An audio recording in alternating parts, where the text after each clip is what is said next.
This is PCA Lions Baseball.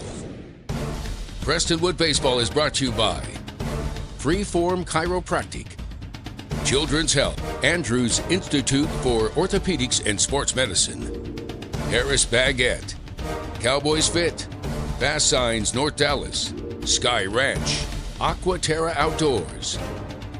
Also by Texas Tiny Teeth Pediatric Dentistry and Orthodontics, Up to Date Roofing, Incentive Brands, Chick-fil-A at Plano Parkway and Park Boulevard, Comfort Maker Air Conditioning and Heating, Global Strategic, Milestone Electric, and Vista Physical Therapy. Now, let's go to the ballpark for today's warm-up show. Good evening from Graham Field in Plano, where tonight the baseball season starts to count in a different way. Glad to have you with us this evening. I'm John Little, alongside our outstanding crew, in for Chuck Kelly tonight, who is on assignment as Prestonwood Christian comes into district play at 16-2. And on the surface, that number tells you this club has done a ton of things right this season. They won their first 15 games of the 2026 year before running into a bit of a rough patch just before they went into spring break. But they have won with power arms. They've won with speed, with depth, with a lineup that can put pressure on you from the first batter to the last. But we all know district baseball is its own animal. Everybody knows everybody. The margin gets thinner, and suddenly every Tuesday and Friday night in taps, it starts to feel just a little bit heavier. And tonight there is no soft opening act for the Lions as Bishop Lynch, the Friars, are in town. They've already got a district win under their belt, a 3-0 win over Legacy Christian last Friday. So while this is the district opener for Prestonwood, Bishop Lynch, they've already felt that district intensity once. They already know what it takes to get a win in this league. That makes this one a big one right out of the gate. It's the first of back-to-back district games against Bishop Lynch, by the way. PCA will return the game on Friday. It's also worth noting Prestonwood has not played in about a week and a half, so the Lions come in rested, yes, but maybe also needing to get back into a rhythm after that break. Sometimes a layoff gives you fresh arms. We'll see one today, and fresh legs. We'll see several pair of those, but sometimes it takes an inning or two to get your timing back. We'll see which way that goes tonight. The headline matchup, though, in PCA versus Bishop Lynch is on the mound. For Prestonwood, it's Savion Sims, the Oklahoma commit, 6'8", 210 pounds, one of the marquee arms, not just in this game, but in the region. If you were wondering about that, the first ones at the park today, even before me, a bevy of scouts who have scouted out the best seats in the house right behind home plate to watch this young man pitch. He can run the fastball up to over 100, pairs it with the splitter and the slider, and every time he takes the ball, there are scouts paying attention. 16 innings this season. He's given up 3 hits.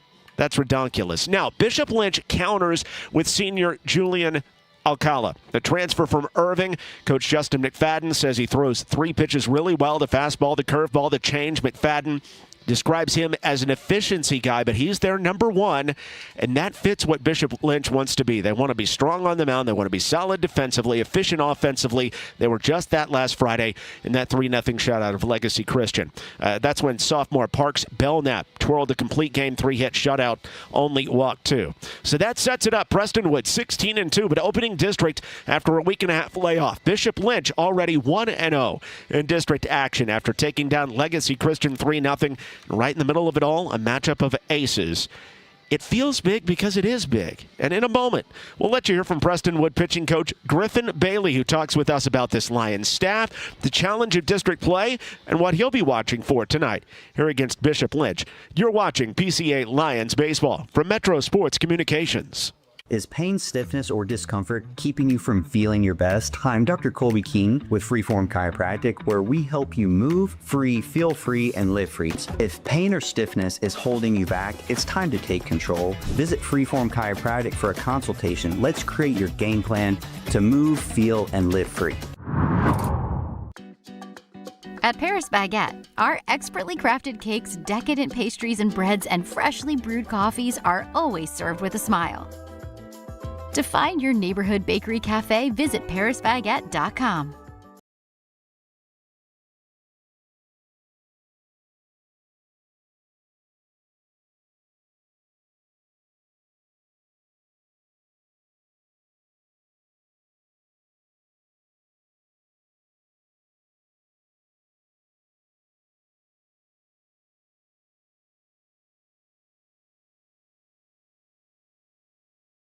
With fast signs, see the visual possibility in your business.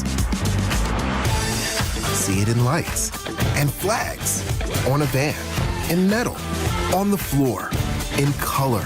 With signs and graphics, you can say anything, do anything, be anything. So make your statement. With Fast Signs, your masterful team of visual marketing experts, anything is possible. Fast Signs, make your statement. Welcome back into Prestonwood Baseball. We have a great game for you coming up at the top of the hour at 7 o'clock. It is Prestonwood taking on Bishop Lynch to open up district play on the Prestonwood side. And in our pregame coaches interview, we wanted to talk about pitching a little bit. So we had the chance to bring in Griffin Bailey. Thanks so much for the time, man. Really appreciate it. Of course. Thanks for having me. I love talking pitching. So, yeah, let's do it more. Can't have enough. Well, let's talk about just overall, the staff and what you guys do and your philosophy as far as at this level, how you try to manage a pitching staff. Great question. Everybody, if you watch any sports, you just realize everybody's at different spots. Some guys, their thing's velocity. Some guys, it's more the breaking ball. Ages are all, we got guys, we got freshmen, we got seniors. You got 15-year-olds all the way up to an 18-year-old. And the body's quite different depending on what age you are. So, my biggest thing that I've kind of focused on in the last few years, I would say, is just really trying to get these kids to be a better student of the game, understand what it takes to be a great pitcher. Yes, go throw pitches and get outs, but the arm care, the recovery aspect of it, talking through sequences, the way we attack pitchers based off our defense, based off who they are as a hitter, what their swing tendencies would be, but really try to gravitate towards teaching these kids how to get outs. That's my biggest thing. Everybody's at different spots. There's a lot of ways to address pitching development, whether you're going to kind of take the velocity route or you're just going to try to hone in their off-speed pitches. But, a lot of that stuff, we push them in the right direction with their arm care, our med ball, our plyo routines, but everybody's kind of an individual on that, and they kind of do what they feel is best for them. So I just really try to I get ahead of just the pitching side, teaching them how to get outs, teaching them how to control the running game, working on their pickoff moves, fielding their position as good as they can. And, a big thing that we just preach is getting ahead in counts and trying to get leadoff batters out every inning. I just feel like that neutralizes an offense, but, teaching them how to get outs and just grow up as men. And there's no doubt that in district play, that probably is as big as anything, because you've got teams that are very familiar with you guys, whether it be in years past or just by scouting you. They've done a lot of back work on your staff, and so you got to be at the top of your game. You got to be throwing strikes on a night like tonight, right? Yeah, 100%. All the district schools, I'd say we're all very familiar with each other. Every year there's some new guys with every team, so it just takes a little time to maybe get used to those handful of new guys in a lineup. But a lot of familiarity. We just understand, with our team and the way we kind of pitch. I know when guys get on base for the other team, they're always going to try to advance them, get them in scoring position, and do the best they can to manufacture runs when they can. So, being able to handle their own when it comes to the bunt coverage, when somebody gets on base, and it's just easier to not let them get on base. So we always just kind of preach getting ahead and just trying to get that leadoff batter out so they can't really get into their offense quite as well in district play. Well, and there's no doubt that tonight we've got a great pitching matchup ahead, and on your side, Savion Sims, a really special talent. And kind of like you were talking about, guys are in different stages of their development. With Savion, a guy who is definitely projects as a pro, how does that change how you have to approach coaching him? Yeah, that's a great question. Savion's been an absolute joy to coach. It's easy to say that about every kid that you coach, but really, for the talent that he has and the God-given ability that he has, he really is a student of the game. He works harder than anybody. He's on his recovery. He works out religiously. He's a model for all the younger guys, and that was the thing that I kind of pushed on him when he got here. Is I know he's new here, but just to be a leader. And he took that and ran with it early on. Everybody looks up to him. We know that his future's bright, and he's going to go on and play for a long time after here. So, just having the privilege to be around him, learn what he does for the younger guys is invaluable. Savion he's a unique kid that throws very, very, very hard. So, if you have a scouting report, you're able to kind of get some intel on another lineup that maybe they've played, teams recently. It's great information, but does that same information hold up when a guy's throwing 98 miles an hour? So it's a little different. If guys have certain tendencies that we read, that's great. We'll kind of keep that in our back pocket, but they got to show that they can hit upper 90s consistently before we kind of worry about getting too cute with them. But Savion's a special kid. He goes out there and just pounds the zone. He has a fire in his eye every time he pitches. But he's a special kid. He's a joy to coach, no doubt. Taking a step back as a team, you guys start 15-0, run into some injury trouble, and you stub your toe. Lose 2 out of 3, which isn't like this team, but what's the messaging as you go into spring break and come out and try to get refocused again? Yeah, normally the mini semester, which we do here at Prestonwood, where kids go all over the world and do their mission work, it's awesome. It normally falls at a tricky time during baseball season because we want to keep our mojo going. Losing 2 out of the 3 before that break, it actually came at a good time. It just gave guys a little bit of a chance to kind of step away and kind of recenter and refocus back to, giving back and going through their mission work. But when they came back, it's just refocused on the second half of the year. That tournament play is always tricky. You're playing. We only played 3 that week due to the weather, but you're playing 4 or 5 games in a weekend, and it can be tricky to navigate your pitching staff. Just making sure you have enough arms for that 4th or 5th game in a 2 or 3 day span. So it is easy to run out of arms. So even more important to be efficient, making sure you're keeping your pitch count down. But yeah, we faced some really good hitting teams that last weekend. They just did a good job with 2 strikes and battled really well, and just continued to put pressure on. And from the other side, we faced some really good arms too. So sometimes it's just going to be a closer game than you want, and you got to be able to win those close games. I always tell my guys, plan to pitch a shutout. It's hard to lose if you don't give up any runs. I know it's not always that easy, but I try to get their mindset locked in for being ready to win a 1-0, 2-1 type ball game. It's always going to be close in our mind. And of course we love it when our offense scores a lot of runs, but in our mind we're ready to win a close one always. And then swinging back around to the pitching staff as well. There is it's going to be hard to even name everybody because you've got such a deep pitching staff this year. But who are some of the up-and-coming arms that you're excited about and that you've seen some development in over the course of even the beginning part of this season? Yeah, so we have a sophomore, Steele LaBeouf, left-handed pitcher, really talented kid. For a sophomore, he's wise beyond his years. He's got 4 pitches he can throw in any count. He's really been a tough matchup for all teams we faced. F.J. Guinard, he's a junior. He's a Blinn College commit. Another guy with a 4-pitch mix, upper 80s velocity. Been really tricky for teams to hit. He's a guy that competes really well. He's a quiet, kind of low emotion guy, but as a pitcher, I love that. I always, I like guys to have a slow heartbeat, is what we call it, where they just don't get too rattled, they don't get too high or too low. Steele and FJ have stepped up a lot. We have a couple seniors. We got Harrison Hilliard, Austin Smith, who are 2 really good pitchers that they're going to be able to compete for us when we need them late in games as we come down this stretch. But we're really deep. We're proud of our guys. We've got some guys coming back from injury. Drew Thompson's another sophomore that he's chomping at the bit to get back out there. Connor Vitelli's great. Christian Benuelos are great pitchers. So we're pretty deep. As you get into district, you can manage, the next month and a half with just, 4 to 5, maybe 6 arms, because you're just playing twice a week. So, we feel very good about those top 5 arms and, ready to make a run going into this last month and a half of the season. And it starts tonight. Thanks so much for the time. Great to meet you. You're very welcome. My pleasure. Thank you. Absolutely. The pregame show rolls on in a second. We're going to set the starting lineups, and a big game is on the way. Bishop Lynch is in town to play Prestonwood Christian right here on Prestonwood Baseball from Metro Sports Communications. The Children's Health Andrews Institute is helping me get back into the swing of things.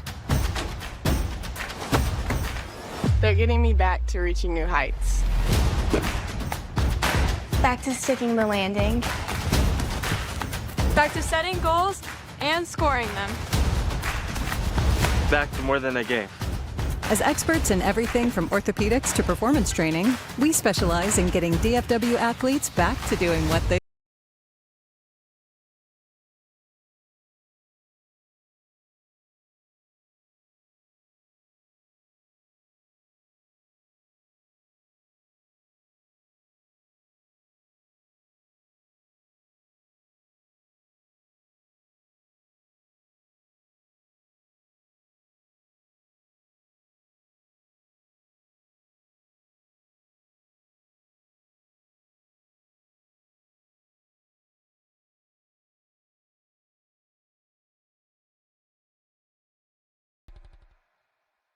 Make your dream outdoor space a reality with Aquaterra Outdoors. From full-service design to construction for landscaping, pools, and outdoor structures, we offer everything you need for your ideal outdoor environment. With years of experience and a commitment to excellence, Aquaterra Outdoors, elevating outdoor living to the next level. Contact us today at 214-387-8333 or visit our website aquaterraoutdoors.com and start your journey to the ultimate outdoor experience.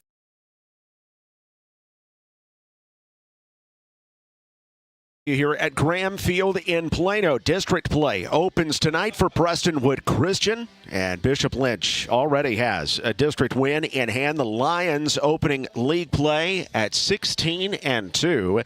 And let's get you the starting lineups for tonight's action. First of all, for visiting Bishop Lynch, the Friars coming in at 12-9-1 overall, and with that 1-0 mark in district action. Starting in at second base and leading off is Noah Herman, a 6'2", 185-pound senior who's hitting .441 on the year. Good speed at the top of the lineup. The center fielder bats second. That is Jake Bassick, son of former Major League pitcher Mike Bassick, .356 hitter, no home runs, 6 RBIs this season, a junior. On the mound is Julian Alcala. More on his mound exploits in a moment, but the senior bats in the 3-hole. Jack Carpenter bats cleanup. He is the junior right fielder. Really has stepped up this season for Justin McFadden to take that very important spot in the lineup. Will McGinnis, the sophomore third baseman, bats in the 5-hole, hitting .349. Parks Belknap, the sophomore first baseman, bats sixth, hitting .304 with 11 RBIs this season and a team-leading 4 doubles on the year as well.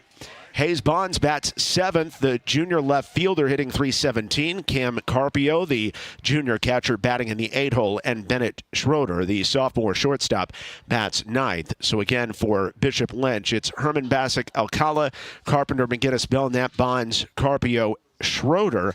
And on the mound for Bishop Lynch in this one, Julian Alcala, as I mentioned, 2-0 with a 2.5 ERA and a whip under 1.2. Opponents batting only .241 against him this season. The senior coming in after playing at Irving High for the Tigers last season with a fastball change and a curve. Meanwhile, for Prestonwood Christian, at 16-2 on the season, PCA has Junior Niffen leading off, and he'll play center field today. The senior batting .450 on the season, the table setter for the Lions. Jake Felsman in the 2-hole, the senior second baseman, hitting .326 on the year. Trent Valet, the senior designated hitter, bats in the 3-hole, 6'5", 215, Texas A&M pledge, .417. He's hitting this season with one of the 3 home runs this year for the Lions. In the cleanup hole, it's Aiden Moffitt, the junior third baseman, 6'3", 215, hitting .313 on the season with 13 RBIs. Max Bachman, the junior shortstop, bats in the 5-hole, .260 with a home run, 14 RBIs, and good gap power with 4 doubles on the season. Riggs Huggins bats sixth, the sophomore first baseman, hitting .353 with a home run and 15 runs batted in. 6 extra base hits this season for the power hitting sophomore. Batting in the 7-hole, Cruz Banuelos, the senior catcher. He has been steady, caught every moment behind the plate this year pretty much for Prestonwood Christian. .289, no home runs, 10 RBIs this season. Quinn Majewski, the right fielder, bats in the 8-hole, hitting .341. Good guy to turn the lineup over. And then Danny Lunny, the left fielder, the senior, batting in the 9-hole. As in this one, Lash Henderson was a late scratch. He was scheduled to start in center field, but Henderson not able to be in the lineup today. So Danny Lunny takes his place. So it's Niffen, Felsman, Valade, Moffitt, Bachman, Huggins, Banuelos, Majewski, and Lunny. And on the mound, Savion Sims, the 6'8", 205-pound senior. He is headed to OU, a minuscule .88 ERA, an even smaller whip this season because in 16 innings pitched this year, he's given up just 3 hits, 3 runs. 2 of them have been earned. Opponents are hitting .060 against him this season. Forget the Mendoza line. They're hitting under 100 against Savion Sims. 32 strikeouts, and if there's been an issue, it's control with his 15 walks and 1 hit by pitch. But if he is on, Savion Sims, nearly untouchable at this level. He will start on the mound today for James Valade and pitching coach Griffin Bailey, who we got to talk to before the game. That's your starting lineup as Prestonwood prepares to take on the Bishop Lynch Friars for the first time of many this season in district play. In fact, the first time of twice this week. These two teams will get together again on Friday. That one will be in Dallas. It is a much warmer day than it was yesterday for the PCA North game last night. Oh, it was cold, but right now 61 degrees after a high of 63 today. It still feels like 54 as the sun is starting to go down. The wind is twisted back out of the south after that cold front. It is coming back out of the south like we would be used to seeing in the spring and the summer at 15, but gusting up to 25. So out of the south, that's basically blowing out to left here in Plano, and that could help the ball carry as the day goes on today. The humidity is minuscule at 27%. No chance of rain this evening, and the wind will die down as the game goes on as well. By the time we get to the end this evening, we will be in the upper 50s, and it'll feel like it's about 50 degrees. Coming up in moments, we've got the national anthem, we've got the prayer, and then we've got first pitch of district play between Prestonwood and Bishop Lynch. You're listening to PCA Baseball on Metro Sports Communications. The Children's Health Andrews Institute is helping me get back into the swing of things. They're getting me back to reaching new heights. Back to sticking the landing. Back to setting goals and scoring them. Back to more than a game. As experts in everything from orthopedics to performance training, we specialize in getting DFW athletes back to doing what they love.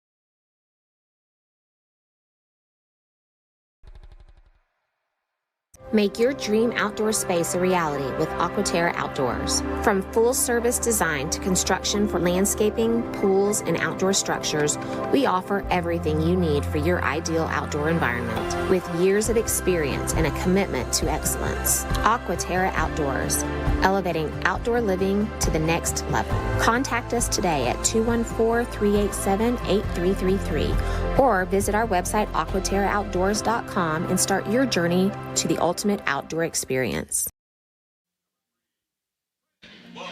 Welcome back into Plano. They're introducing the starting lineups here in Plano right now as we get ready to have PCA against Bishop Lynch for the first time this season. I want to thank everybody. It's been a great host here at Prestonwood Christian so far today.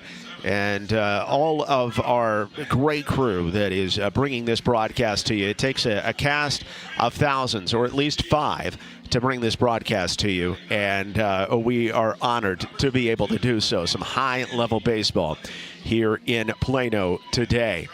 For Bishop Lynch, they are led by head coach Justin McFadden in his 9th season as the head coach in Dallas. 166 and 116 in his 9 seasons, 46 and 41 in district play. We'll go ahead and pause. It's time for our national anthem here at Graham Field. As we honor the United States of America and the men and women who protect it with the playing of our national anthem. Gracious Heavenly Father, Lord, we thank you for this beautiful day. What a great night for baseball at Graham Field. Thank you, Lord, for the coaches, players, and fans from Bishop Lynch and PCA. We welcome each and every one of you. We pray for good sportsmanship and an injury-free game as these players showcase the skills and the talents that you have blessed them with. And finally, Lord, we thank you for the Lord Jesus Christ, who 2,000 years ago was born of a virgin, lived a perfect life, went to the cross at Calvary to pay for our sins, bled, was buried, he died, he rose the third day, so that by putting our faith and trust in him and him alone, we can have eternal life. Now we pray for this game in Jesus' name. Amen.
Our national anthem here at Graham Field before the Bishop Lynch Friars take on PCA for the first time this year and the first time this week as well. As I was talking about Justin McFadden, the ninth-year head coach at Bishop Lynch. Last 3 seasons, this team has really turned the corner, at least 27 wins each of those 3 years.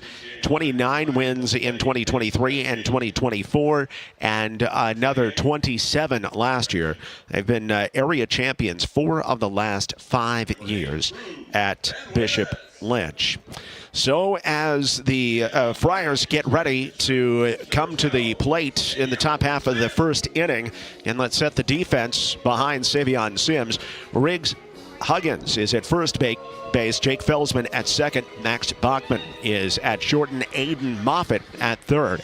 The outfield left to right, Danny Lunny along with Junior Niffen in center field, and Quinn Majewski is in right, and Cruz Benuelas catching the 6'8", 210-pound Savion Sims.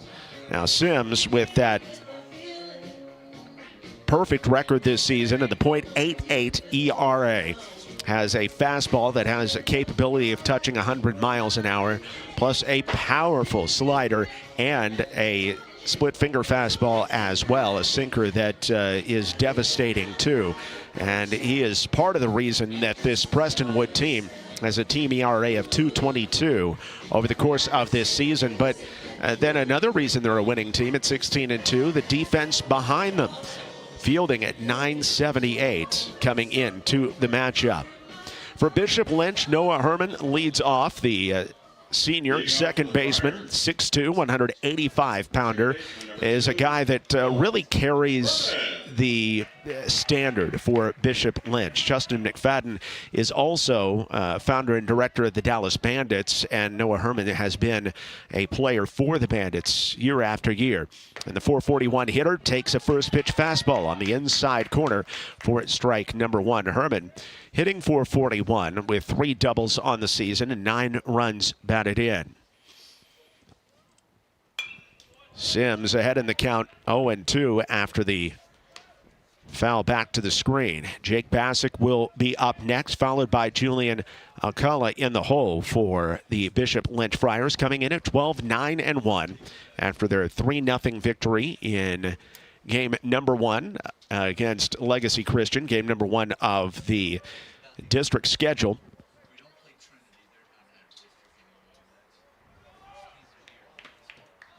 Herman standing back in after going to get that ball. Need a ball boy here in Plano as the pitch is low and away from Savion Sims. It'll be 1 ball and 2 strikes. Radar guns are out in force. So are the cell phones for the scouts who are here in attendance. As the 1-2 runs outside and low. 2 balls and 2 strikes as 9-7 flashes up on many of the guns here in the building. The 2-2 from Sims. And again, it's low and away. So Herman is working the count in his favor and works it to a 3-2 count after getting behind. 3-2, and Herman doing just what he is supposed to, making Sims work early on. Payoff pitch, and it's chopped foul back behind the plate. Herman with a fantastic at bat so far for Bishop Lynch. Herman, second team All-State at second base last season and a first team All-District player for the Friars. Another payoff pitch. Sims brings it home, and it's chopped down to second base, knocked down on 2 hops. The sidearm throw by Felsman is in time, and Herman is out on the bouncer. For the Friars, the center fielder, number 12, Jake Bassick. 1 down for the center fielder, the junior, Jake Bassick, but an outstanding at bat for Herman, who hung in there after falling behind in the count 0-2 to the power pitching Savion Sims. Sims crossing the Red River from Edmond, Santa Fe in the offseason. The first pitch is low to Jake Bassick. And Sims headed to OU after his PCA days. Of course, draft notwithstanding. It's the 1-0 pitch. It's a fastball that rides in. 2 balls and no strikes to Bassick. .356 hitter this season is Bassick. He's starting his 19th game. No home runs, 6 RBIs. Hit pretty consistently in the 2-hole. And the 2-0 pitch, I should say, is in for a called strike at the knees, right down the heart of the plate. Bassick still with a good hitter's count in his favor, though. And here on this windy day, he takes a half-hearted swing at an inside fastball. Goes to 2-2. Sims coming inside hard with that 2-1 pitch to make the count even. Alcala's on deck. The 2-2 is slapped down the right field line, but foul. Not much foul territory in play down either the left or the right field lines. It's 310 down the lines here at Graham Field and 390 to center field with a batter's eye in straightaway center. The 2-2 and rides inside and low to Bassick. Another full count coming from Savion Sims, who we mentioned before the game. 15 walks in his 16 innings of work coming in. Payoff pitch. Fastball low and away for ball 4, and Jake Bassick works a 1-out walk ahead of Julian Alcala. Bassick with moderate speed at first base, 7 of 9 on the base paths this season, and Cruz Benuelos behind home plate has thrown out 8 of 21 batters trying to steal. The infield playing at double play depth as Alcala comes up from the right side. The senior pitcher batting 182 this season. First pitch to him is low and away. Sims not able to pump it in there to Alcala. We'll get a chance to see Julian, or Juju as they call him, at the bottom half of the first inning on the mound. Had a big year last year for Irving High. 1-0. A little bit off that fastball, and it's in for a called strike to Alcala across the outside part of the plate. Alcala started the season opener against HSAA, picked up the win, and also a big 2-run double in that season opener. One of his 3 doubles on the season. 1-1 pitch, that's down the heart for a called strike, and Sims starting to find the strike zone with a little bit more regularity.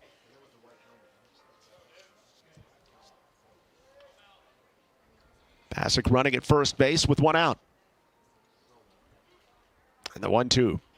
Swung on and missed. Strike 3. First strikeout for Savion Sims. He averages 2 strikeouts per inning. Alcala is down on strikes, and it brings up Jack Carpenter, the junior right fielder.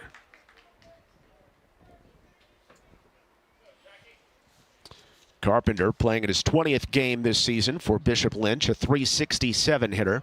As a team, the Friars have not had a home run this year. Check swing, but the pitch is in for a strike to Carpenter.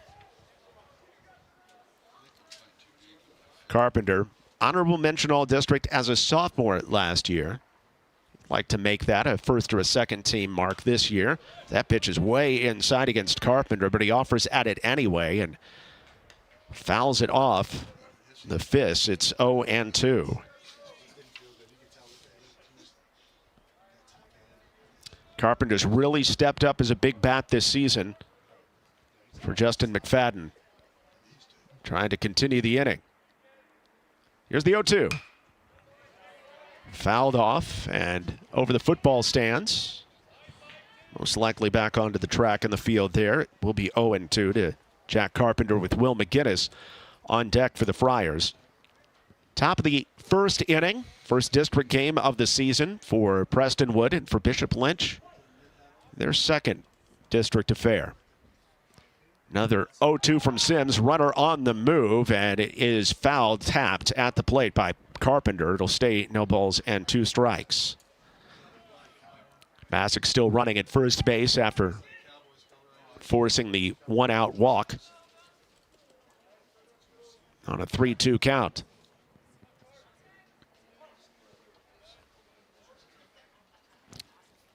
Here's the 0-2.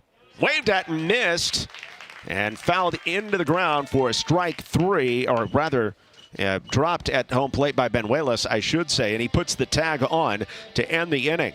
No runs on no hits, a walk, and 1 left on base. 1/2 inning in the books. It is Bishop Lynch nothing and Prestonwood coming up on PCA Baseball, brought to you by Metro Sports Communications.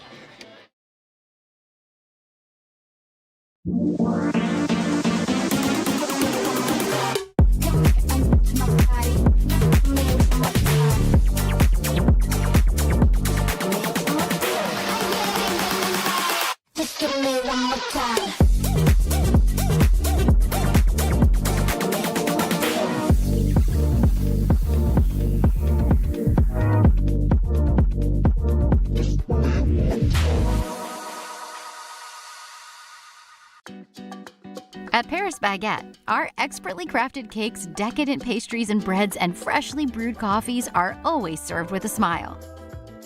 To find your neighborhood bakery cafe, visit parisbaguette.com.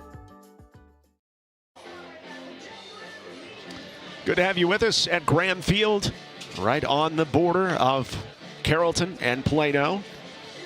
District opener for Prestonwood Christian, and Bishop Lynch coming in at 1-0 in district play, and their ace, Julian Alcala, comes to the mound. The 2-0 starter this season with a .250 ERA, offers a fastball, curve, and a change. Parks Belknap is behind him at first base. Got Noah Herman at second base for Bishop Lynch. Bennett Schroeder at short, Will McGinnis at third. The outfield left to right, Hayes Bonds, Jake Bassick, and Jack Carpenter, with Cam Carpio catching Julian Alcala. Alcala, opponents batting .241 against him this season. 23 strikeouts versus just 5 walks. Outstanding ratio for Alcala this season, giving up less than a hit per inning. 16 innings pitched, same as Savion Sims coming in, with 14 hits surrendered on the year.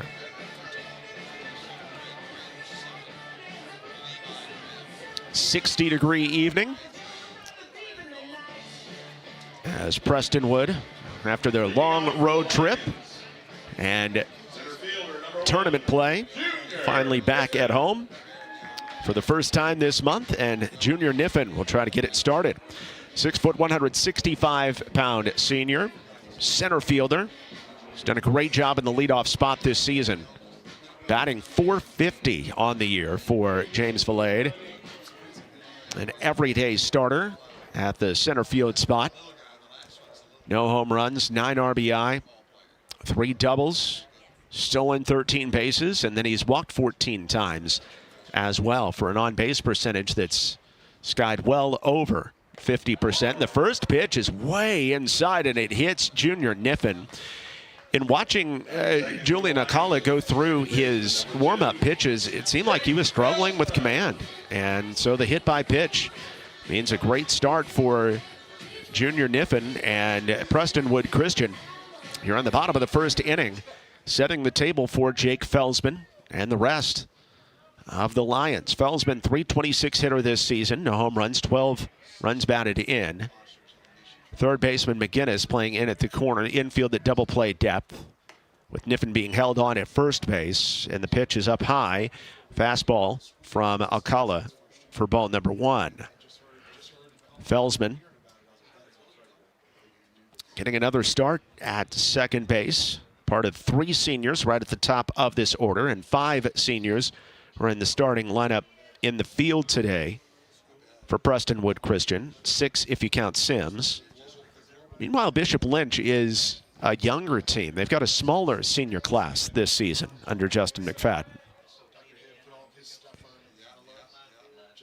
Felsman brings home the 1-0, and this one right down the heart of the plate for a called strike, as Felsman appear to be taking all the way. Trent Valade is on deck for Prestonwood Christian. After that, it'll be Moffitt, Bachman, and Huggins, followed by Benuelas, Majewski, and Lunny.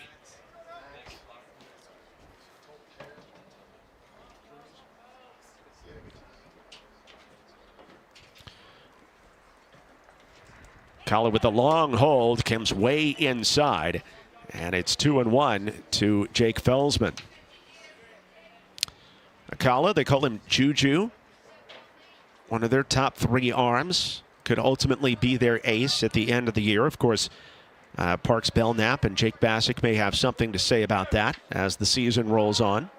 Throw back over to first base to chase Niffen back in the bag. Alcala had a big season last year for Irving and played some top district competition, including the Jesuit Rangers. Also an infield arm. He'll play shortstop as well. Runner on the move. Throw down to second base is wide. And Junior Niffen is in with his 14th stolen base this season in 15 tries.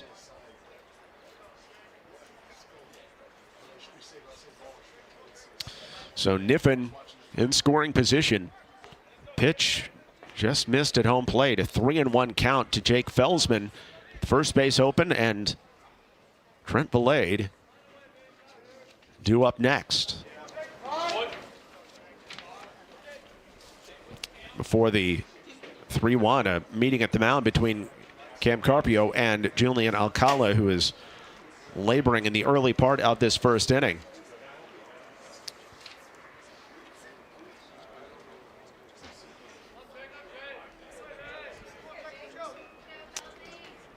Felsman up from the right side. He's committed to Navarro Junior College, a third-year starter, just a gritty bulldog of a player. The runner in scoring position, the 3-1, and that is wrapped into right center field. Coming on and able to make the catch is Jack Carpenter. His strong throw onto third base holds Junior Niffen right where he is.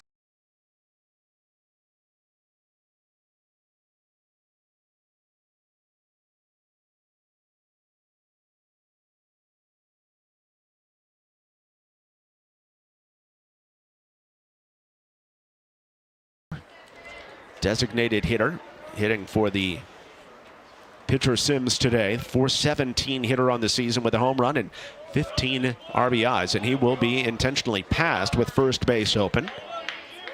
Not a bad idea to make it a force at any base, as Trent Valade, third baseman number 20, Aiden Moffitt. It's barely a moment at the plate before he is walked to first base. So Niffen at second, Valade at first for Aiden Moffitt.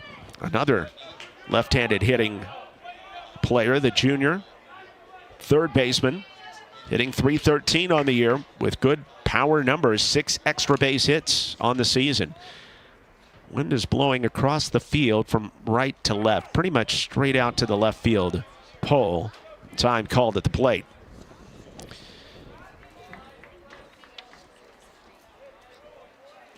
Here on this gorgeous artificial surface.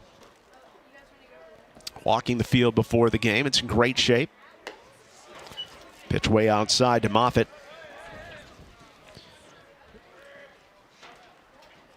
Moffitt headed to Blinn Junior College. 4th year in the program, but his 3rd year as a starter, was 2nd team All-District last season. Looking for an even bigger year this year. Runners on the move. It's chopped right at home plate. Foul by Moffitt. As Moffitt was swinging away with Niffen and Valade on the move.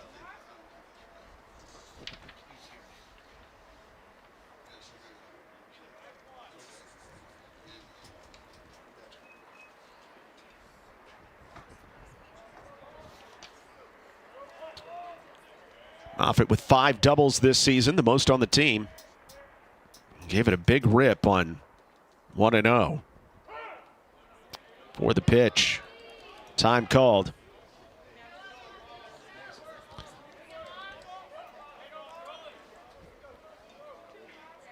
Prestonwood has been aggressive on the bases. Niffen already stealing a base here in the bottom of the 1st inning, and the runners on the move before the previous pitch.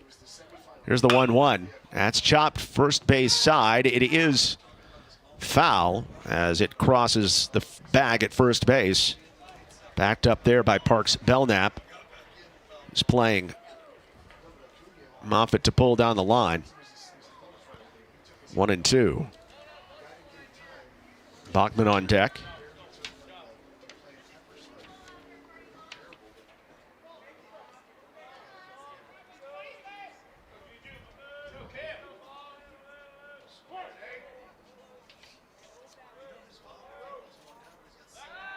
Twist and a look back at second base by Alcala, and Niffen back in easily.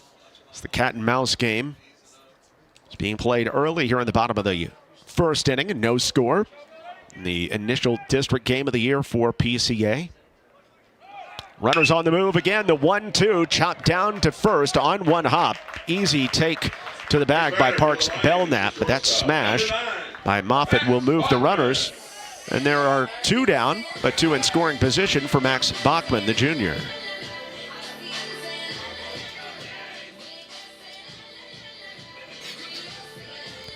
So Niffen at 3rd and Valade at 2nd. And Bachman has a chance to be a 2-out hitter here. A big opportunity for Bachman as Alcala tries to get out of the inning. Alcala hit Niffen with the first pitch of the game and has been trying to work around that ever since. Valade was put on intentionally down at second base. Curveball in for a called strike to Bachman. .260 hitter this season with a home run and 14 RBI. 4 doubles on the season as well for Bachman. Hitting .269 with runners in scoring position this year.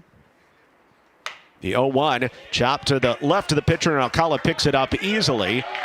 Makes the run to first base and the underhand toss to get out of the inning. And so Alcala able to work around a couple base runners. No runs, no hits, and 2 left on. And through 1 complete inning. Score, Prestonwood, 0. Bishop Lynch, 0. And you're watching PCA Baseball from Metro Sports Communications.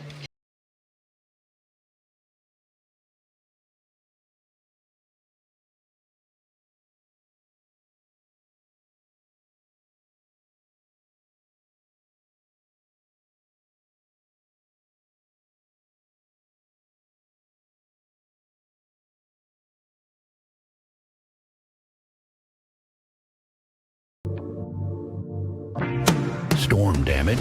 Don't wait until it's too late. At Up to Date Roofing, we bring top quality craftsmanship, honest pricing, and fast service to protect what matters most, your home. From repairs to full replacements, we keep your roof and your home up to date. Call us today and stay covered, rain or shine. Up to Date Roofing, keeping you covered no matter the weather.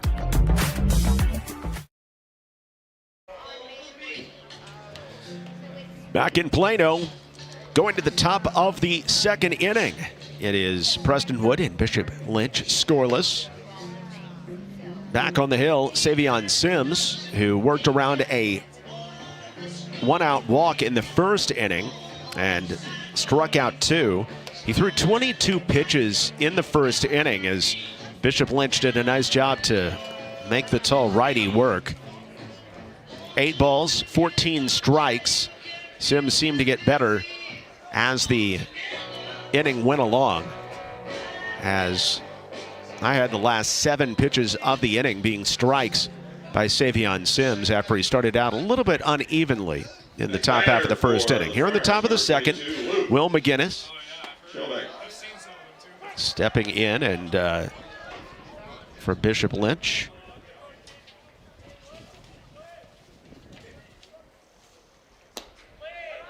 Another pitch low and away.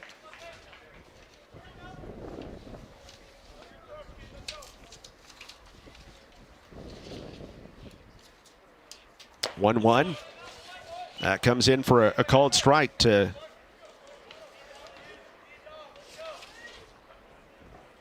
Luke Schleback.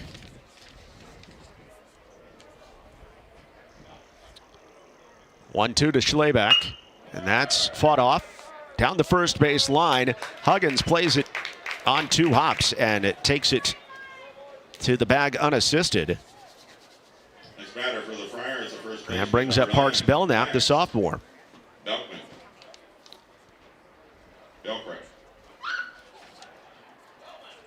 Parks Belknap, the sophomore first baseman, hitting .304 on the season. Called strike into Belknap. Belknap got the start on the mound in the district opener last Friday and tossed a complete game 3-hitter, striking out 5 and walking just 2. Part of a really nice sophomore class, including 3 starters that are sophomores in this lineup. Belknap on the 1-1, pops it up into center field, coming on hard for it, but the wind helping him to make the catch is junior Niffen. Niffen again moved into the center field spot after Lash Henderson, the normal center fielder, was a late scratch. Next batter, left fielder, number 1, Hayes Bonds. Savion Sims working very quickly now after a laboring first inning, and it brings up Hayes Bonds, the junior left fielder. Bonds a great athlete, corner infielder, takes a first pitch strike. .317 hitter, no home runs, 12 RBIs this season for Bonds, who was also an all-district safety on the football field. The 0-1 gets away from Sims a bit. The fastball comes inside. 1 ball, 1 strike. Radar guns out for the 1-1.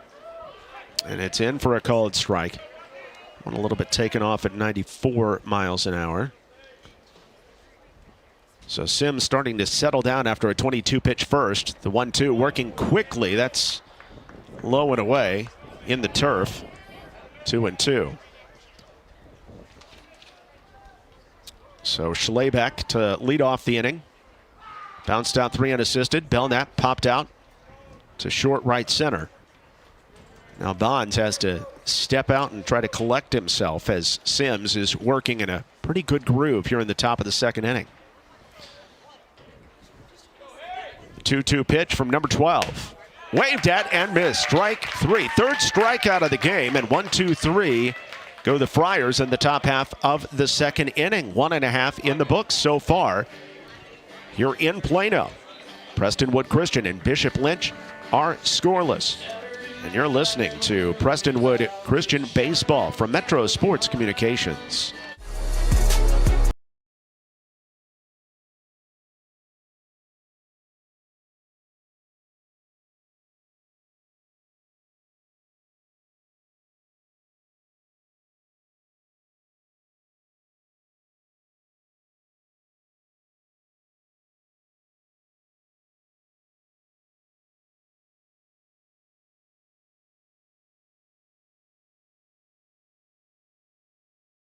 It's not about fixing air conditioners. It's not about the thousands of hours spent training. It's about homeowners resting easy, knowing they can trust us in their homes. It's about keeping a family cool and comfortable in the dead of summer. At Milestone, it's more than just a job. It is and always will be how we help people.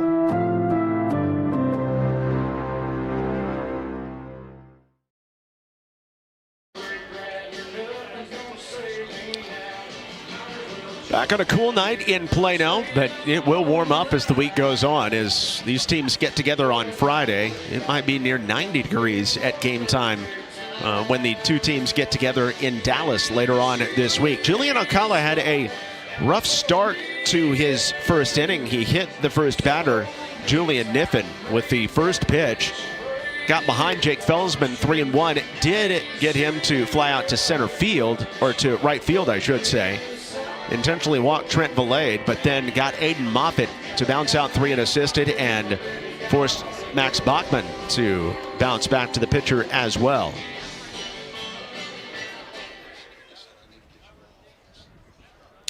So Alcala will face Riggs Higgins, Cruz Benuelas, and Quinn Majewski here in the bottom of the second inning. Huggins, one of the 3 Lions with a home run this season, hitting .353 with that long ball and 15 RBIs this season, 6 extra base hits. Tied for the team lead is the sophomore, Huggins. The righty to lefty pitch is outside for ball 1. One of the top young bats in the program.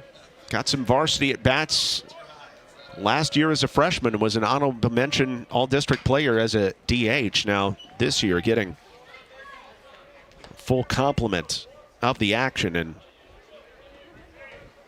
very deserving of it. Huggins does a great job taking pitches as well. Here's the 1-1. Curveball never came down for Julian Alcala. And Huggins, who has a great eye anyway, wasn't going to offer at that. Has the count in his favor at 2 balls and 1 strike. And the 2-1 ends up a little bit low on the fastball. So Huggins ahead in the count, 3-1. And Benuelas is on deck, followed by Majewski.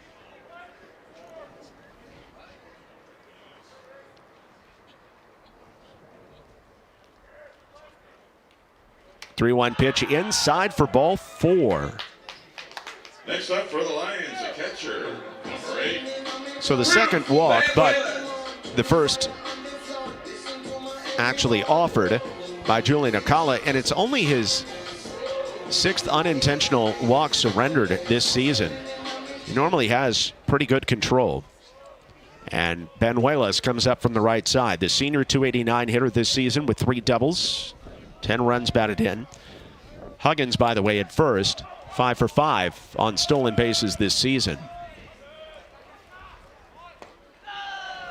First pitch off speed is in for a called strike, with Benuelas showing butt but pulling the bat back and taking it for a strike. Benuelas is headed to NCTC to play baseball. Also had a preferred walk-on offer from Baylor should he want it. Check in at first base.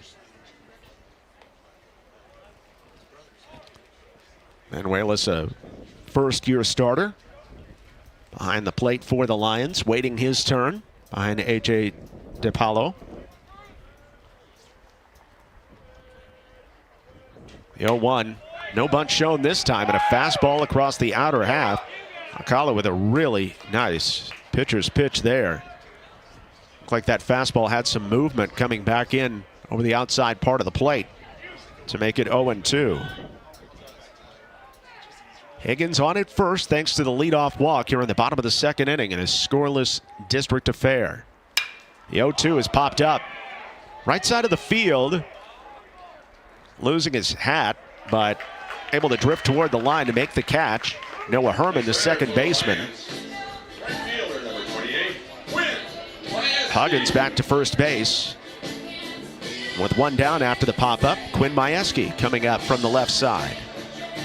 Majewski, the junior right fielder, hitting .341 on the season. He's driven in 12, has 4 extra base hits on the young year. Really sparked a big comeback in the White House game that Prestonwood came back to win 5-4. That 5-run 6th inning, had a key hit in that 6th. It's been really good this year in right field for Prestonwood. Gets a chance to get things started offensively and move a runner along. Defense playing at double play depth though. Corner of the infield in. Pitch is a called strike. 0-1.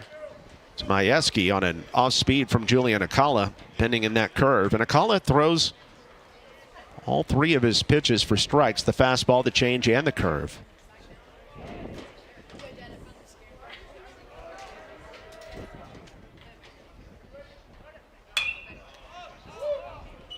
The 0-1 is fouled off by Majewski. No balls and 2 strikes. Danny Lunny is on deck for Prestonwood Christian after the late scratch of Lash Henderson in this one.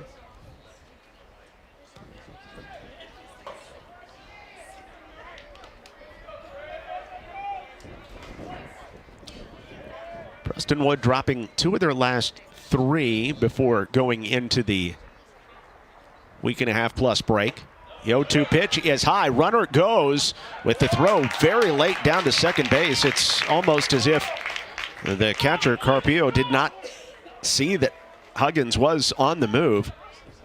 Huggins with a little bit of a delayed steal on the play, but with Carpio hopping up out of his stance, he started to look away, and Huggins is now 6 for 6 on the base paths with a very wise move to get into scoring position with 1 out, and that takes away the double play opportunity.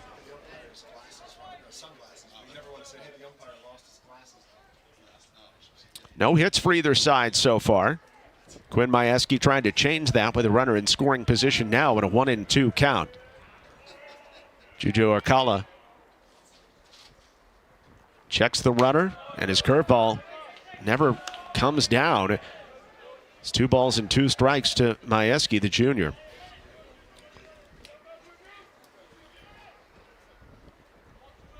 Big moments like that can change a game in a hurry. When he had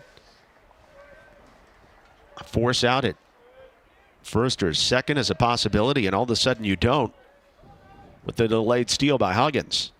Here's the 2-2, foul back. Majewski staying alive at the plate here in the 8-hole.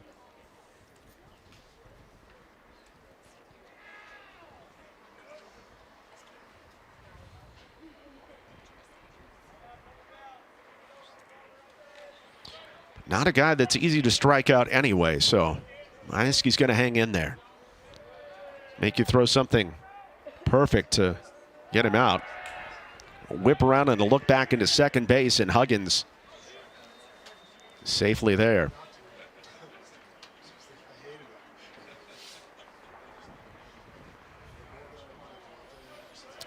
Would be a big opening run if they were able to get it for PCA. Another check in at second base, and Acala, the senior, being very judicious with his checks in at second base. Not afraid to break the rhythm of the offensive team here. With 1 down, here's the 2-2. Majewski stays alive. Barely foul, tipped it straight back, but got enough to keep it 2 balls and 2 strikes. The longest at bat of the game so far for Prestonwood, as Majewski will see his 7th pitch. Acala, despite giving up that leadoff hit by pitch back in the first, only threw 12 pitches. 2-2. And curveball is again spoiled, fouled right at the plate. Majewski's not going anywhere.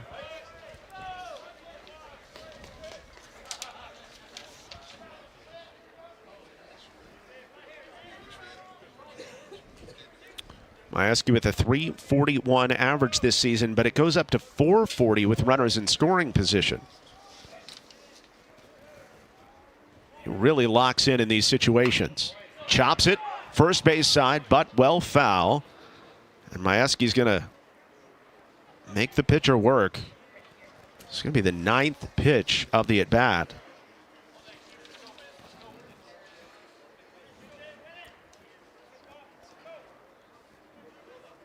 Majewski coming in with 22 quality at-bats. This certainly will be another one.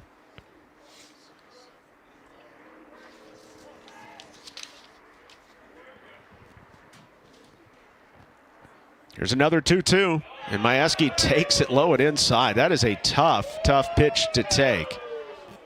As it was riding in, that breaking ball just barely broke low and inside to run the count full at 3-2, and the 10th pitch of the at-bat coming to Majewski with Huggins still in scoring position down at second base. First base is open here. Alcala whips around. Both sides sensing how big this moment could be. There's no doubt Bishop Lynch is thinking that with number 12 on the mound on the other side. Here's the 3-2 pitch. Foul back and off of the catcher. And fans really starting to get a sense of what a special at-bat this is from Quinn Majewski. The way he's making Alcala, bulldog of the pitcher, work on the other side. Another pitch coming here at 3-2. Alcala comes home, and it's fouled back again. Quinn Majewski, it looks like he's having a time of his life. So Alcala threw 12 pitches the entire first inning. This is a 12-pitch at bat. Hope they've got enough balls rubbed up and ready to go. I hope the kids will go chase down the ones that get away.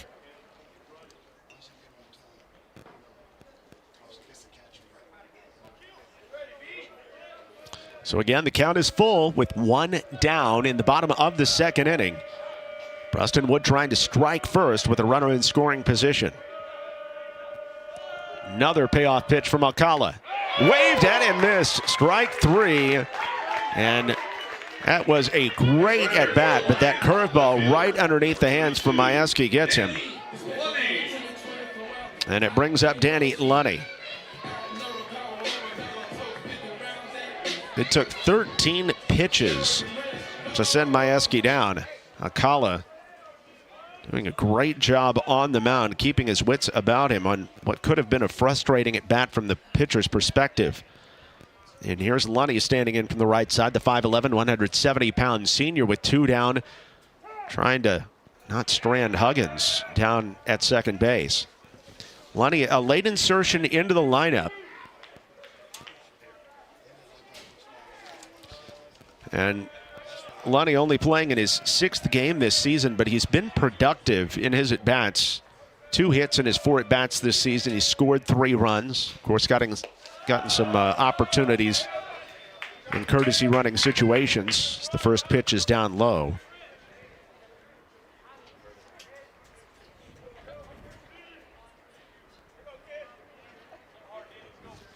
Double part of his 2 hits this season and an RBI. If Lunny can continue the inning, it'll be back to the top of the order, and Junior Niffen in this long bottom of the second inning. It becomes longer as Alcala has taken a lot of checks back to second base as well, ever since Huggins made his way down to second on that delayed steal. 2 down, still no hits for either side. Alcala continues to try to keep everybody off balance by looking back to second once more.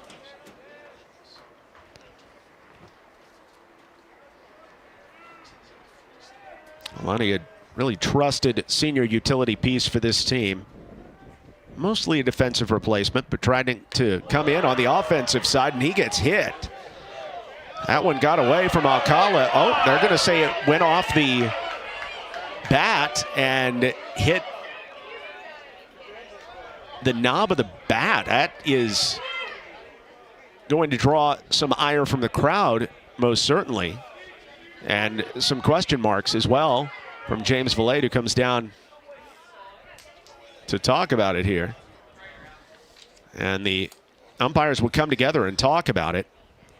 But the home plate umpire says, in his opinion, that ball that came way inside and was going to hit Danny Lunny for sure ended up hitting the bat as well as his hand. So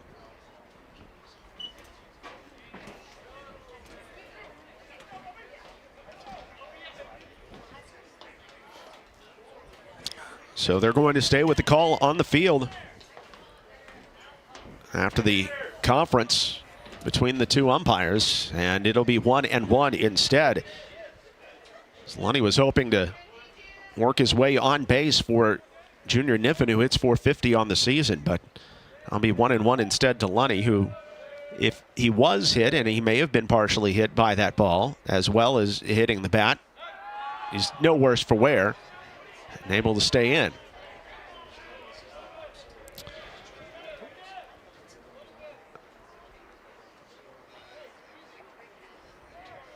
Huggins at second base getting a ton of attention from Julian Alcala today.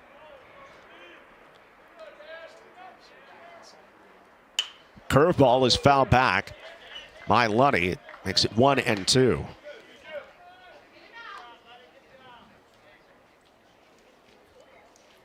Prestonwood starting the season 15-0 before losing 2 of their last 3 heading into the break, but trying to get back on the top side. Talking to the coaches before the game, they thought that break came at the perfect time. Clear the mind, get back to winning baseball.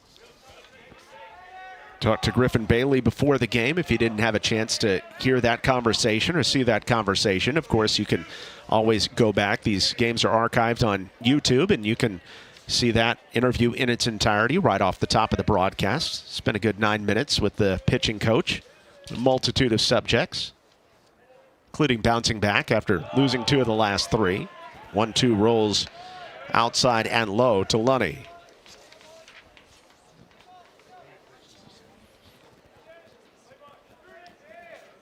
Prestonwood losing to Mansfield 4-1 back on the 5th of March, and one of 2 games they lost that day. Also lost to Mandeville that day by a 10-1 score before bouncing back the next day in walk-off fashion over Centennial 2-1. For the 2-2 pitch, Alcala takes another look back at second base. There have been some tight games in the early portion of the schedule. 2-0 win over Taka Storm Gold, a 1-run win over Spring Hill. 2-2. That's in for a called strike 3. Fastball on the inside part of the plate to Danny Lunny, and Alcala works around that leadoff walk to retire the side. No runs, no hits, no errors, and 1 left on. 2 are in the books in the first district game of the year for PCA. It is Prestonwood baseball from Metro Sports Communications. Make your dream outdoor space a reality with Aquaterra Outdoors. From full-service design to construction for landscaping, pools, and outdoor structures, we offer everything you need for your ideal outdoor environment. With years of experience and a commitment to excellence, Aquaterra Outdoors, elevating outdoor living to the next level. Contact us today at 214-387-8333 or visit our website aquaterraoutdoors.com and start your journey to the ultimate outdoor experience. With fast signs, see the visual possibility in your business. See it in lights and flags, on a van, in metal, on the floor, in color. With signs and graphics, you can say anything, do anything, be anything. So make your statement. With Fast Signs, your masterful team of visual marketing experts, anything is possible. Fast Signs, make your statement. I wouldn't call today cold, at least not yet, but it certainly is cool and in the upper 50s as we work our way into the top of the third inning. And after absolutely ripping through a 9-pitch perfect second inning, Savion Sims had to sit for 20-plus minutes as his counterpart, Alcala, was grinding his way through the bottom of the second inning. So we'll see if Sims is able to keep that momentum that he was able to procure right there in the second inning. In fact, he retired the last two we saw in the first inning, both on strikeout, and then just ripped his way through the second inning on 9 pitches. Cam Carpio coming up from the right side. And the first pitch from Savion Sims is a fastball that gets away from him for ball one. The only one to reach base against Sims so far was Jake Bassick on a full count walk. But Sims had gotten better as this game had gone on. But overthrowing the first couple pitches here, another fastball down and away. 2-0 to the 8-hole hitter Cam Carpio, the junior catcher, batting 136 on the season. 5'8", 150-pounder will be followed by Bennett Schroeder. Fastball is in for a called strike as Sims is able to take something off and find the outside part of the plate. His first matchup against Bishop Lynch. 2-1.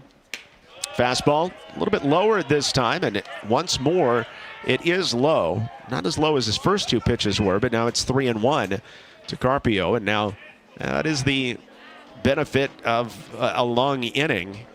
You can get the other starting pitcher off his game. This pitch is in for a called strike, even though Carpio threw away his bat and started to take off that arm guard, and he will be obliged to come back to the plate with a full count instead. So Sims working all around the strike zone, and a full count pitch. Fastball chopped, third base side, could be trouble. It is not touched. Good job by the third baseman Moffitt to realize what he had in the situation. Carpio runs fairly well down to first base. It was going to be a tough play to make anyway. He would have had to make it barehanded in one motion, make the throw to even have a chance of getting the out. But with the English on that ball, it makes it into fair territory pretty substantially. It's a very heads-up play by the junior third baseman Moffitt. It'll be another payoff pitch from Sims. That's down low for ball 4. Fastball over the heart of the plate, but below the knees to Carpio. The second walk surrendered by Savion Sims in this game versus his 3 strikeouts. Will be a courtesy runner down at first base for Cam Carpio.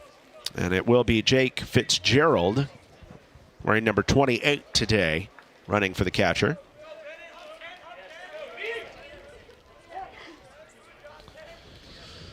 Brings up Bennett Schroeder, the sophomore shortstop from the right side, with the third baseman Moffitt creeping in, but the pitch gets away. It is wild, and Fitzgerald down to second base as that one easily goes all the way to the backstop. So now Bishop Lynch in a great position after the leadoff walk by Carpio, and the wild pitch moves Fitzgerald on to second. Schroeder, they try to get him over to third base before it's all said and done. He shows bunt. It bounces in, blocked out in front by Benuelas. Sees Fitzgerald creeping away from second base and hops a throw in to check him back. 2 balls and no strikes. As Sims, who was absolutely cooking in the second inning, is trying to find his rhythm once more on this cool evening. Wind starting to die down a bit. It was 15-25 as we started. Once more, the pitch is down to the 9-hole hitter, Schroeder. 3-0 now from Savion Sims to Bennett Schroeder. Things going very well so far in this half inning, the top of the third for Bishop Lynch. The Friars winning a pitching duel last time out, 3-0. Grind of a game to get to 1-0 in district play on Friday. Schroeder went 0 for 2 in that game, getting only 2 plate appearances in the 7-inning contest. Showing bunt again here on 3-0, and this one is guided over the plate for the first strike of the at-bat by Savion Sims to make it 3-1. Sims with that outstanding fastball that can touch triple digits. Haven't seen that yet today. 3-1 rolls inside for ball 4. So back-to-back walks. Now Fitzgerald stays at second base, and Schroeder on at first on the third Savion Sims walk. And there will be a meeting of the infield to discuss here before Noah Herman comes up to bat. Herman going down to talk to his head coach, Justin McFadden. Those two have been together for better part of the decade now, not only at Bishop Lynch, but also with Coach McFadden's time directing the Dallas Bandits. And Herman's a guy that just goes way back. It's the reason that Justin McFadden calls this program very family-oriented. A lot of the players are together for 8 to 11 years through Bandits and summer ball. And that's kind of what makes them different as a team. It's the first pitch to the leadoff hitter Herman, who bounced out to second in the first inning, is down low for ball 1.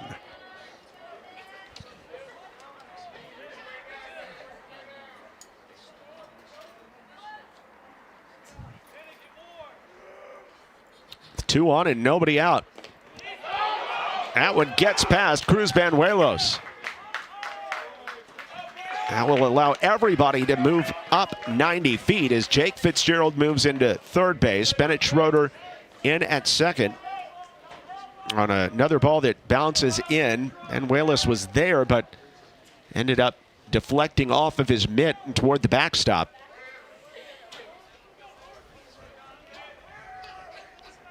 And Sims now with second and third, nobody out. Here's the 2-0 pitch. The fastball is in for a called strike along the outside part of the plate from Savion Sims. And Sims has only given up 3 hits on the season through his 18 innings of work. Just a tough guy to get a hit off of with his stuff. The 2-1 rides inside. It's 2-2. And Noah Herman with a big grin on his face, but he's got to be thinking that's a lot like the pitch that missed to Bennett Schroeder on 3-1 that ended up in a walk. The 2-2 from Sims. That one bounces in.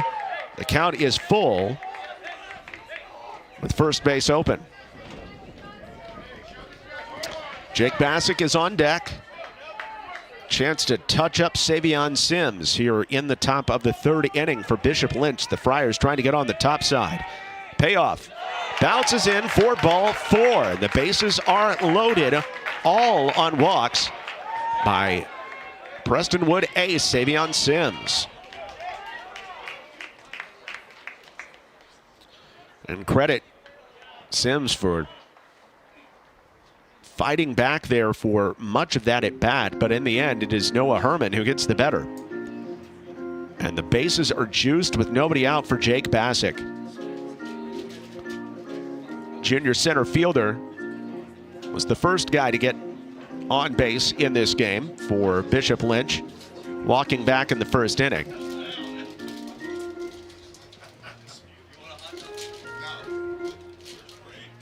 Looks like there will be a meeting on the mound, and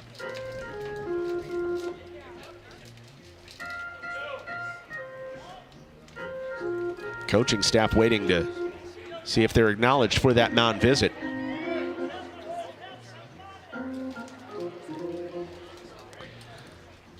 So it's been a topsy-turvy one so far for Savion Sims. You go all the way back to the first inning where he falls behind Noah Herman early in the at-bat, then comes back to get him on a 4-3 bouncer. And then walks Jake Bassick on a full count pitch, but then looked pretty dominant against Julian Acala and Jack Carpenter to end the first inning. The second inning was about as perfect as they come. The first pitch bounce out to Luke Schlabach, and then Parks Belknap skying out to center field, followed by a pretty dominant at-bat where Hayes Bonds went down on strikes. But you're in the third inning after Sims had to sit for 25 minutes through that bottom of the second. He has just not been able to re-find his form, and now the bases are loaded with nobody out for Bassick, who takes a first pitch strike.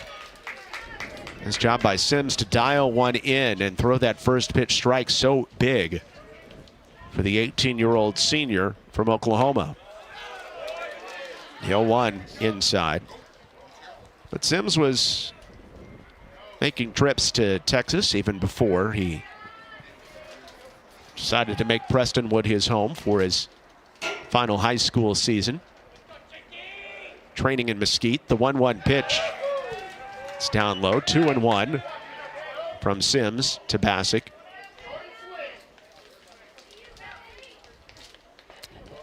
Sims, guy, no matter where he's playing, tough to miss at 6'8". That chopper coming left side, got to come home with it. The flick home is in time. Excellent play by Moffitt, charging hard and able to get the force at home to eliminate Jake Fitzgerald. And on the fielder's choice, there is one down for Julian Acala as the bases stay loaded, but that is exactly what Sims needed. Although Moffitt had to be perfect on the play, and the third baseman was. So the out goes 5-2. There is one down. Schroeder moves on to third base. Herman to second on the fielder's choice, and Bassick is on for the second time, but this time fielder's choice. 1-0 to Julian Acala, who struck out swinging on a 1-2 pitch his first time up. In fact, these next two batters, Sims struck them both out swinging, and Sims able to pump in another fastball at 1-1. Sims has been relying on the four-seamer most of the game. Haven't seen a lot of his off-speed stuff. And that one is in for a called strike. As that fastball rides in, and Acala takes it the whole way. Even to swing at that would have been a tough thing as the 1-2 pitch comes inside and low. Savion Sims just rocking and firing here. And finally back into his groove, working quickly, even with the bases full of Friars. And the top of the third. Big 2-2 pitch coming from Sims. Waved at and missed, strike three, and Acala strikes out for the second time. So Sims just coming right after Julian Acala. And there are two down as Jack Carpenter comes up with the bases loaded.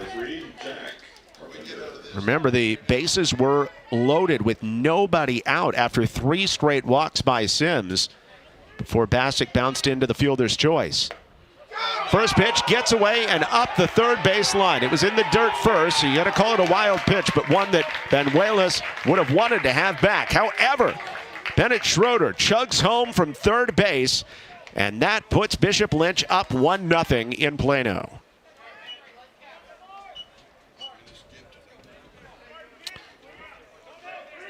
Second wild pitch by Sims. Everybody moves up. Herman to third and Bassick up to second. 1-0 is chopped right side. Sims, who took his hat off as he pitched, has to hold his hat and the ball at the same time, and he's able to feed it over to first base to get the final out, but a run does come home to score on no hits. There were 3 walks, no errors, and 2 left on base.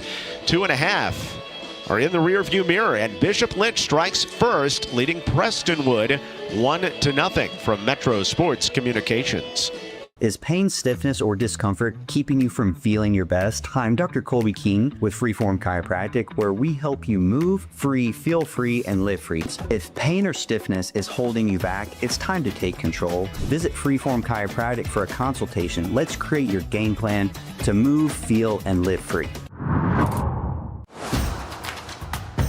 The Children's Health Andrews Institute is helping me get back into the swing of things.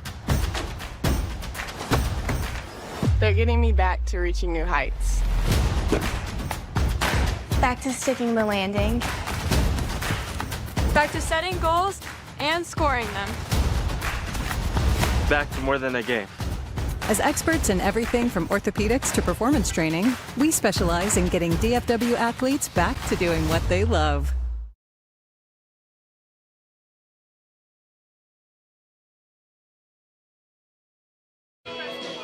Welcome back into Plano. A 1-0 advantage for Bishop Lynch after manufacturing a run against ace Savion Sims of Prestonwood in the top half of the third inning. So we go to the bottom of the third with Bishop Lynch staked to that 1-0 lead. And back to the top of the order for the Prestonwood Christian Lions. They've scored 124 runs in their 18 games coming in.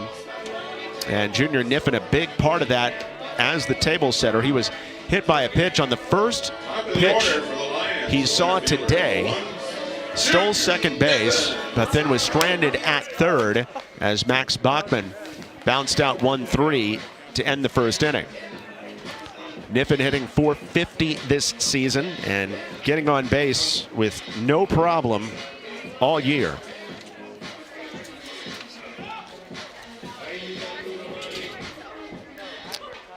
Got his on-base percentage at .607 coming in to the matchup today. It's the third time he had been hit by a pitch, and couple that with his 14 walks. He just works his way onto the base paths, and that's where he's able to do damage.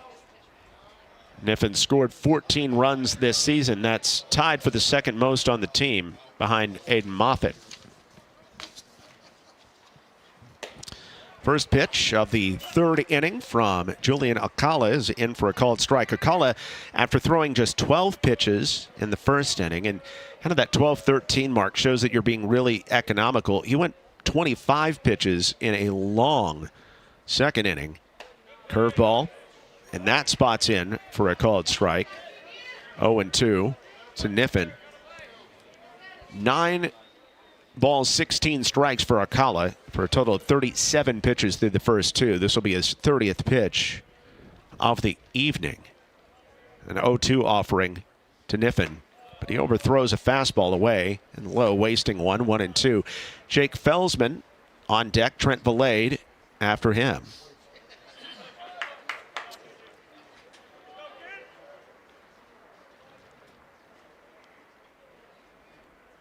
Alcala's bender falls low and away.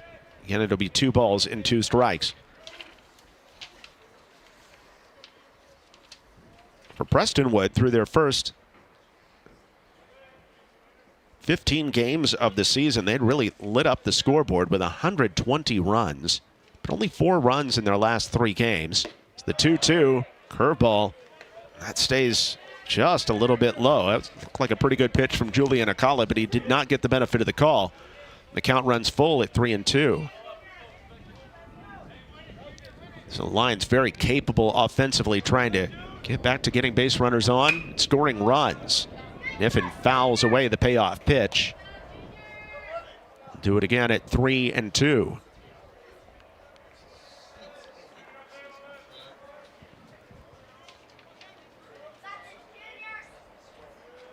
Niffen, a TAP 6A academic All-State last season. 3-2 pitch, lined up the middle. It's our first base hit of the night for either side. A solid single right back up the box for Junior Niffen. Great all-around athlete. Gets things going in the bottom of the third inning for Prestonwood Christian. So with the Lions down 1-0 to Bishop Lynch, Jake Felsman comes up with a runner on and nobody out. Felsman flew out to right field his first time up.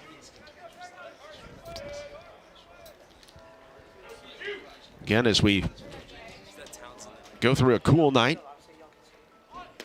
Bunt shown, but that one gets through Cam Carpio. He had his glove on it. That'll be a pass ball against Carpio to send Niffen down to second base.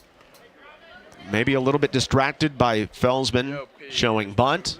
Perhaps the corner of his eye was on a very fast runner in Niffen who had already stolen a base. And on that pass ball leaning away, it means that there's a runner in scoring position and nobody out, with Bishop Lynch up 1-0. And Bishop Lynch, head coach Justin McFadden comes out to talk to his pitcher Julian Acala, putting his hands firmly on his shoulders and trying to make sure that he gets through this enormous moment. So 59-degree night. It already feels like 49 once the sun went down. The wind has subsided by about 5 miles an hour on average. We started out at 15, gusting up to 25. We're at 10, gusting up to 20 now, coming straight out of the south, which here at PCA means it's blowing pretty much out to left field. So after the pass ball, it'll be 1-0 to Felsman. The meeting on the mound is over. Niffen in scoring position and nobody out. Juju Acala comes home and it is bunted, popped toward the third base dugout, occupied by Bishop Lynch tonight, but foul and nobody home to try to catch it out of the air. 1-1. 310 down the lines here at Prestonwood, and then 390 to straightaway center and the high batter's eye in center field. Medium depth all the way around for the outfield. First baseman charging in. The 1-1 comes up high, and Felsman takes after showing bunt. 2 balls and a strike. Trent Valade is on deck. He was intentionally walked. Free pass his first time up.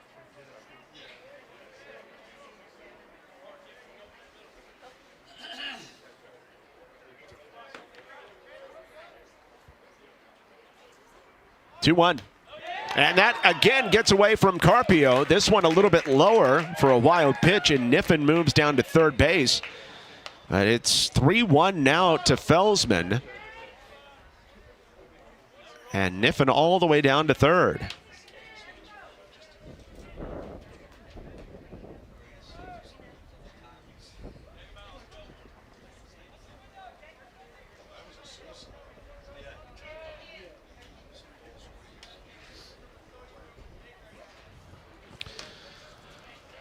So now the infield all the way in with nobody out in a 3-1 pitch with a runner at third. The pitch is down low and outside for ball 4, but it does mean there will be a force at second. But I don't know if you want to face Trent Valade with more runners on base or not.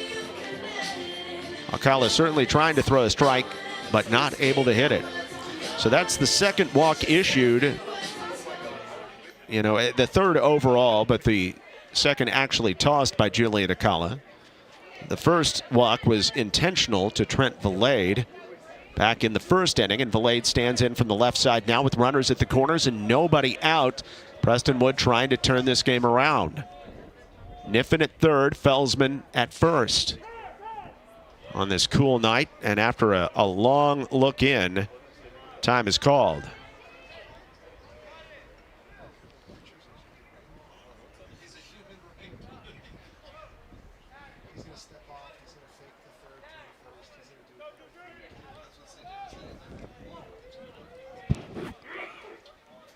Aiden Moffitt on deck for Prestonwood. This is a very dangerous moment for Bishop Lynch. Big secondary lead for Felsman, but he does not go as the pitch is low and away to Valade. 1-0.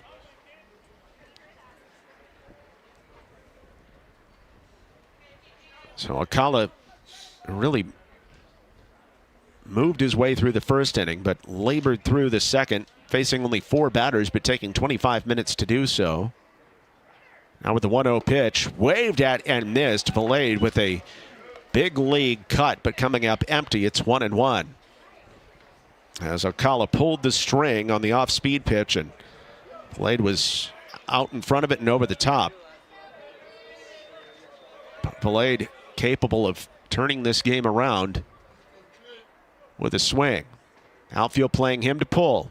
Infield playing at double play depth as the runner goes down to second base, and on the double steal, the throw comes home, and it is in time. Wonderful job to throw to the second baseman Herman and induce Niffen to come home on the double steal and try to complete the double. Felsman went down to second base, and with Herman cutting off the throw and really Carpio throwing it to Herman on purpose, Niffen is cut down at home. 2-4-2. And there is one down with a runner at second base for Valade. That is a huge out for Bishop Lynch, leading 1-0. So things had really not been going the way of Bishop Lynch early in this inning, but that is a big out to get as Niffen is cut down on the base pass for only the second time this season. Niffen was 14 of 15 before that throw home.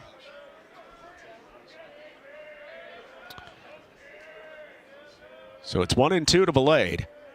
The pitch, and that's chopped down to first base. That moves the runner, but Valade is out 3 unassisted. And next batter for the Lions, at third base, Felsman moves on to third base. 2 down for Aiden Moffitt. Moffitt made a couple pretty nice defensive plays in the top half of the third inning.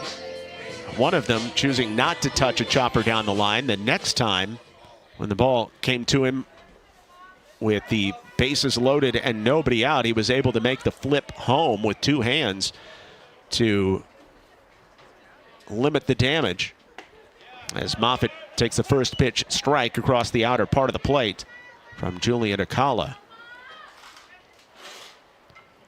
So Felsman is on at third. He walked and stole second base on the attempted double steal and moved on to third thanks to the ground ball by Valade. 0-1 pitch, big rip and a miss by Moffitt. No balls and 2 strikes now as Julian Acala is not overpowering with his stuff, but a combination of what he throws and the pace at which he's doing it definitely keeping Prestonwood off balance. The 0-2 low and inside. 1 ball and 2 strikes. You kind of never know what's coming and when it's coming from Julian Acala. And the senior definitely showing some savvy, controlling this game from the mound as much as he can for Bishop Lynch. Stay to that 1-0 lead, trying to get out of a tough jam. And his 1-2 to Moffitt, fouled back and out of play.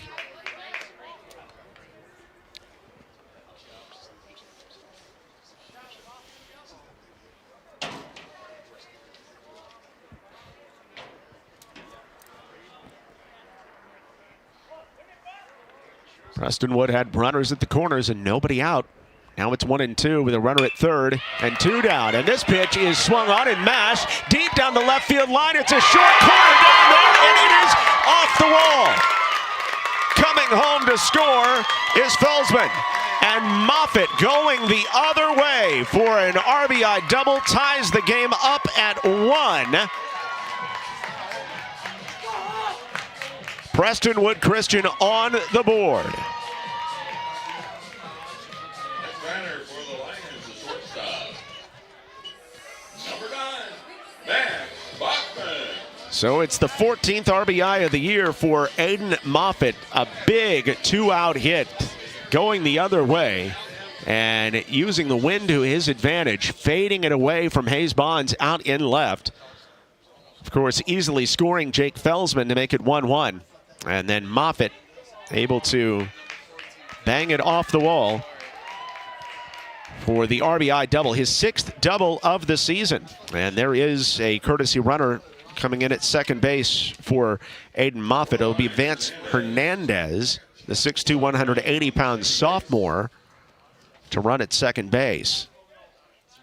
Max Bachman comes up.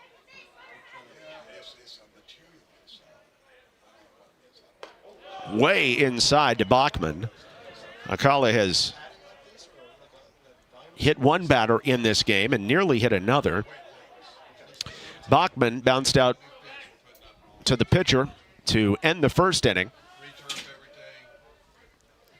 Looked like Akala was about to get out of the inning, but Moffitt makes hard contact for his 6th double of the season. 1-0 is up high. 2 balls and no strikes to Bachman, who's also trying to be a 2-strike hitter for this Prestonwood team. Preston with a 2-out RBI. That's a 45th 2-out RBI this season, making the 46th this year for Prestonwood. 2-0 pitch is in for a called strike to Bachman. Make it 2-1. Riggs Huggins is on deck if Bachman can continue the inning.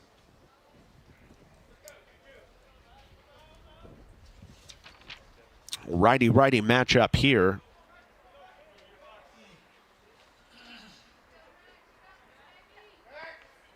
Bachman with some offers on the table from Princeton and Jacksonville State out of Conference USA as well. 2-1. It's inside and low.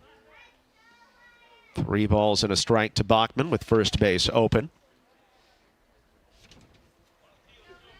Bachman's been really rock steady on the defensive end at the shortstop side and reliable winning player for this Prestonwood team. Spin around by Julian Akala, who has used a multitude of moves to try to keep Prestonwood off their game in this one. And now here's the 3-1 to Bachman. Fouled straight back. Bachman given the green light and taking a big rip on that fastball that was very hittable. Be a payoff pitch. Bachman with a huge frame at about 6'4", 205. Can fill out even more. You can see why he's getting those big D1 offers these days. Comes the payoff pitch. Curveball, and it's low for ball 4. A check swing by Bachman, and he did not offer at it as he looked at the whole way in. That puts Bachman on for the first time in the game. 2 on.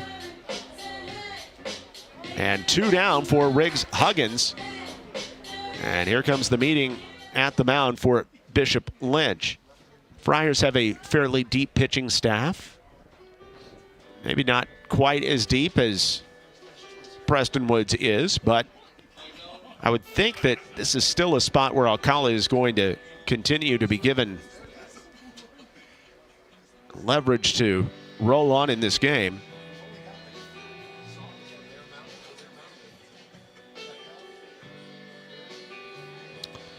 It's the 3rd walk issued by Alcala in the contest, plus he's got the hit by pitch as well.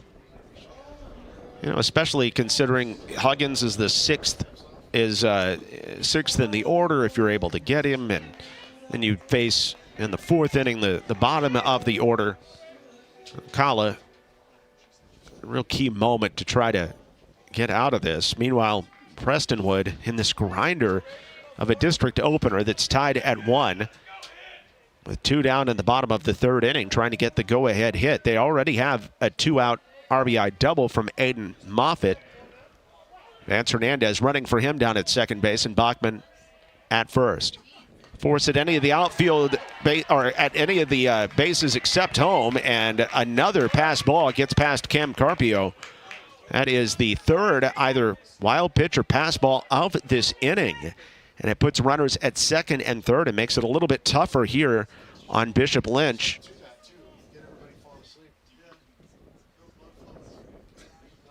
So Hernandez on the pass ball down to 3rd, and Bachman is at 2nd. Carpio had to come out of his stance, but certainly it was reachable. And it's 1-0 to Riggs Huggins now. First baseman Parks Belknap is playing step and a reach off the line. And now it's just going to be a intentional pass to Huggins with first base open. And a good idea with Prestonwood showing their ability on the base pass to create problems. Go ahead and make it a force at any base as Cruz Benuelos comes up. Benuelos popped out to second his first time up on an 0-2 pitch, and now he bats with the bases loaded, a chance to break the game open here in the bottom of the third inning as Prestonwood continues to roll with 2 outs. Big curveball, and that crosses in for a strike on the inside part of the plate to Banuelos. First pitch curveball from Julian Akalu, who is not afraid to throw any pitch at any time. Tough to get a read on him. This one comes in low, though. It's 1 ball and 1 strike.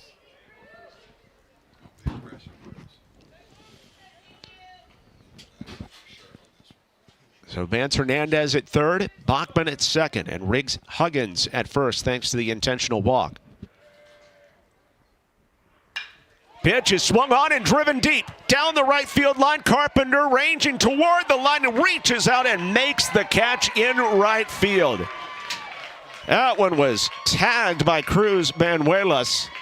And if it's hit about 4 feet to the right, it might clear the bases. But as it is, a long out, and the bases are left full of Lions. But a run comes home on 2 hits. No errors in the inning. A couple pass balls.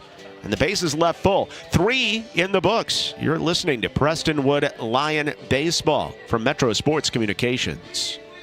Hey there, Lion Nation. I'm Rudy Casanova, owner and president of Global Strategic Business Process Outsource Solutions. In athletics, teamwork is everything. Each player has a role, and when they come together, they achieve greatness. At Global Strategic, we believe the same principle applies to the workplace. When the right people come together, your business thrives. Let Global Strategic help you build a winning team at work. Visit www.globalstrategic.com for more information and schedule some time with me or one of my team. The Casanova family and Global Strategic are proud supporters of the PCA Athletic Program. Go Lions! Are you injured or in pain and not sure what to do?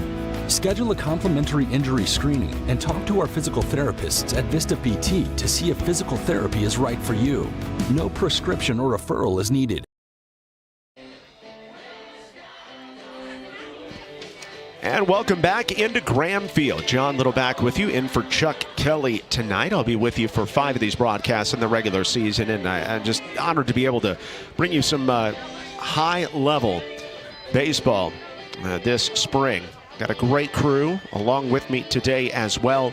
Appreciate you tuning in, whether you're a fan of Prestonwood, Bishop Lynch, or any of the TAP schools. Just some great baseball. That's what you're here for here on YouTube and on Prestonwood baseball. Now, going to the top of the 4th inning. Now we're right back where we started. A tie game for the visiting Friars. No runs, or rather 1 run, I should say, on no hits and no errors. For Prestonwood, a run on 2 hits and no errors. Each team scoring a run in the 3rd inning. And Savion Sims, the ace for Prestonwood, back on the mound, throwing a first pitch strike to Luke Schleback.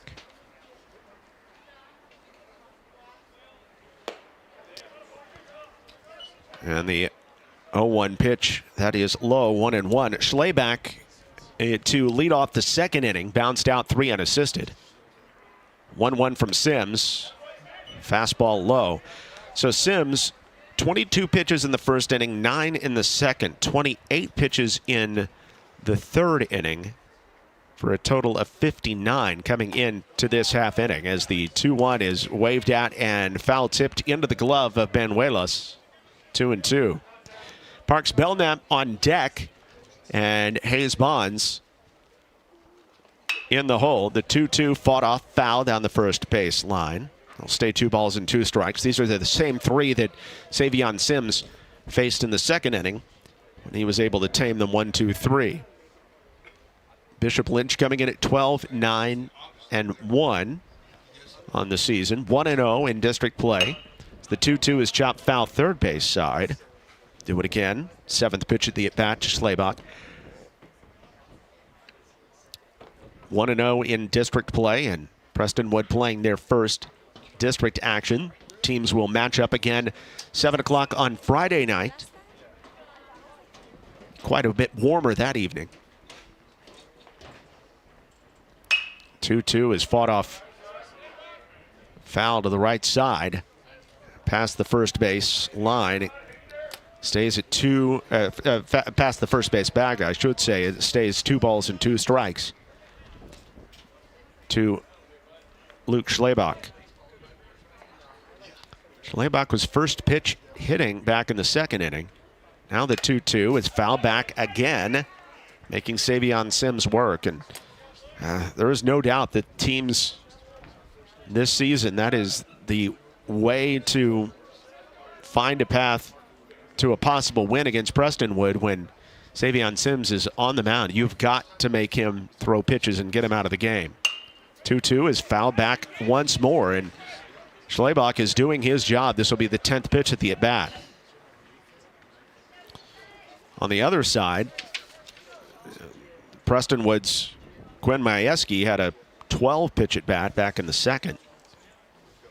Here's the 2-2. Bounced in as Sims misses badly. Make it 3-2. Parks Belknap is on deck, hitting .304. Hayes Bonds after him. Schlebach wasted a couple good pitches, and now the fastball is waved at and missed. Strike 3. Strikeout number 6 tonight for Savion Sims. Again, Sims averaging 2 strikeouts per inning coming into the game. His 38th strikeout of the season now in 19 1/3 innings pitched.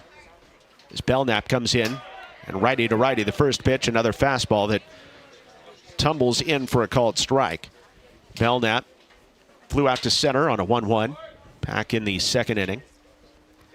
Sims out there and able to work quickly and beads in another fastball. No balls and 2 strikes. A large contingent of scouts are in the stands to watch Savion Sims pitch. 96-mile-an-hour fastball is waved at and missed for strike 3 to Parks Belknap, and back-to-back strikeouts for Savion Sims. He's now up to 7 in 3 2/3. And before Hayes Bonds comes up to bat, there will be a change. So may have gotten to a number agreed upon for Savion Sims. He's right near 75 pitches in this one, and that may be just enough for today's action. And of course, as that happens, there are going to be some prime seats open up right behind home plate. So anybody watching from their car right now on YouTube, as the scouts leave, you'll be able to pick up a prime seat right behind home plate. So Savion Sims is done after 3 2/3 of no-hit ball. He does give up a run, and he does so on 7 strikeouts in this game. He does end up walking 4 in the contest as well. And we'll tell you about the new pitcher for Prestonwood on the other side. You're watching Prestonwood Lions baseball from Metro Sports Communications. At Paris Baguette, our expertly crafted cakes, decadent pastries and breads, and freshly brewed coffees are always served with a smile. To find your neighborhood bakery cafe, visit parisbaguette.com. With friendly and knowledgeable dealers who install long-lasting and reliable systems, you can trust Comfort Maker to keep you a step ahead with advanced technology and exceptional comfort. FJ Gignard is in to pitch. A very talented righty for Prestonwood. Gignard has done some big things early on in this season. FJ, the junior, at 6 feet tall, 190 pounds, with a low 90s fastball, a slider, and a change, and his off speed is the star of the show. He's had some amazing games this year, including a perfect game against Taka earlier this season. And the transfer from Lovejoy has been one of the star arms of early this season. And Ginyard coming on to face Hayes Bonds, the left fielder. And it didn't look as though Savion Sims was in trouble or anything like that. It is just one of those things. You got a talented guy. It's early in the season. It's a cold night. And you don't want to overtax him, you would think. He was at 59 pitches coming into the inning and at 73 by my count after the Parks Belknap at bat. And so Sims lifted after his 3 2/3. Gives way to another good pitcher in F.J. Ginyard. And when you've got Ginyard at your disposal, why not go to him?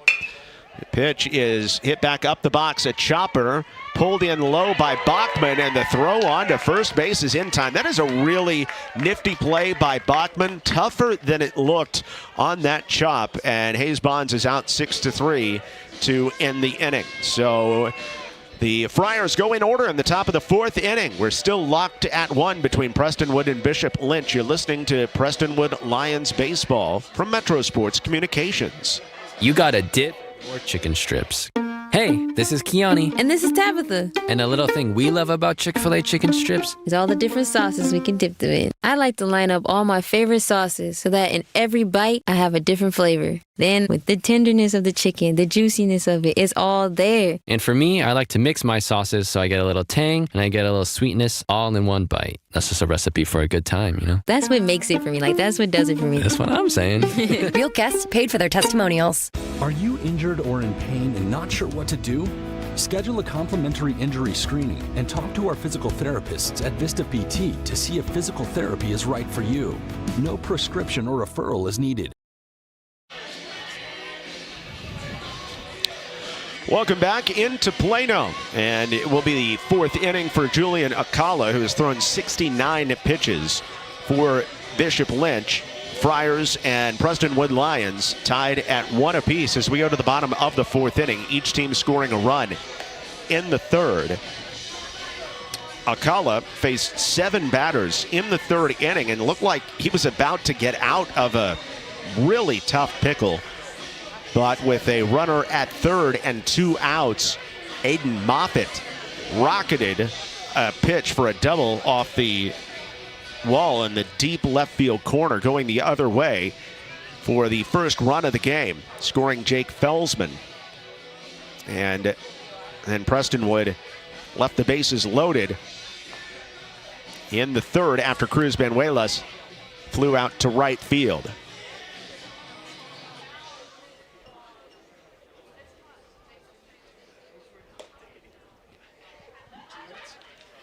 By the way, the starting lineup we got before the game had Will McGinnis at 3rd base, but early in the game they moved McGinnis off the field and put another sophomore, Bennett Schroeder, moved him from short over to 3rd base, and in short inserted Luke Schlebach into the lineup as well, and Noah Herman is playing down at 2nd base. Up from the left side, Riggs Huggins with a great bunt down the 3rd baseline. It's going to take a great throw, but Schrader's throw is wide, and a bunt single to start things out by Quinn Majewski here in the 4th inning. So Majewski coming up, the 8-hole hitter, laying down a gorgeous bunt, and he's had 2 great at-bats, but they were very, very different at-bats. Back in the 2nd inning, Majewski struck out swinging on a 12-pitch at bat. Here he lays down a bunt and has Schrader playing back at 3rd and takes advantage with the bunt single. It's the 3rd hit by Prestonwood in this one, and brings up starting left fielder Danny Lunny with Junior Niffen on deck.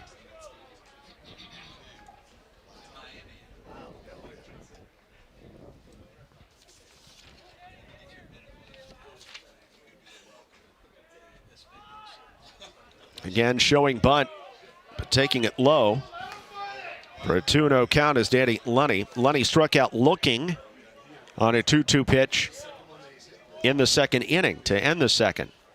So a bunt single by Majewski to get things going, and now Lunny up from the right side. Third baseman Schroeder playing way in as the pitch gets away. And going down to second base is Majewski.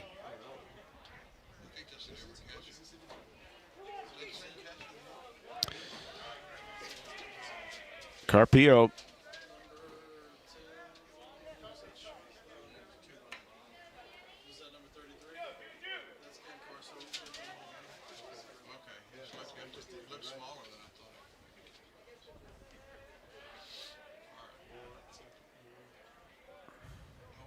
Here comes the 3-0 pitch. And that's in for a called strike.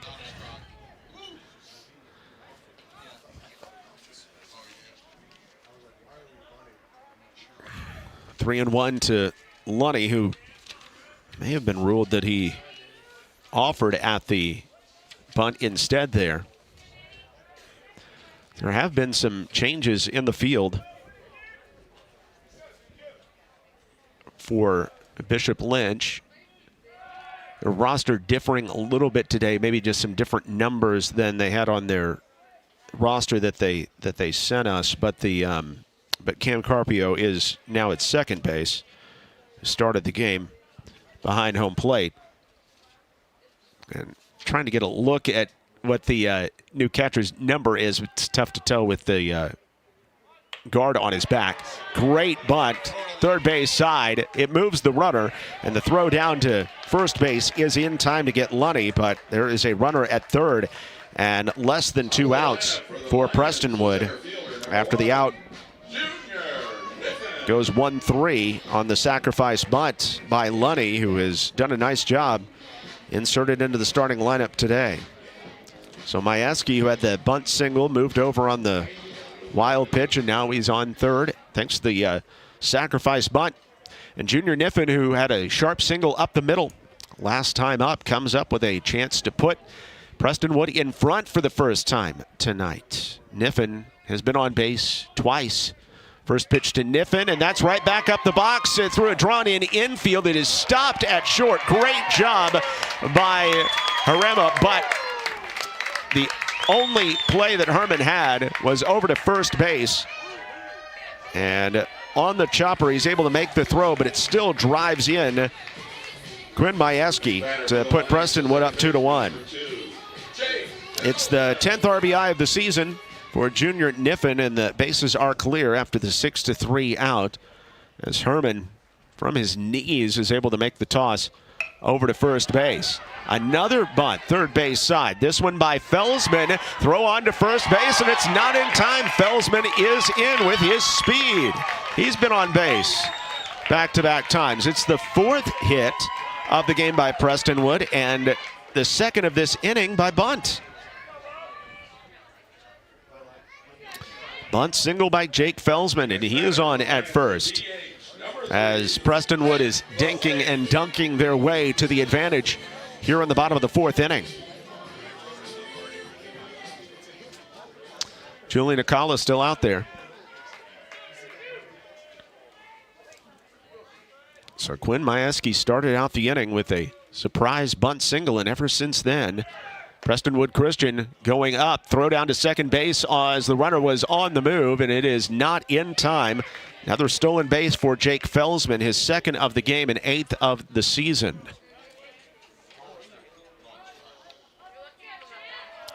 I believe the pitch was low for a ball, but in any event, it's not going to matter, as Trent Valade is going to get walked. Another intentional walk to Valade with first base open. And that brings up Aiden Moffitt, who doubled off the wall in left his last time up. First baseman, number 20, Aiden Moffitt.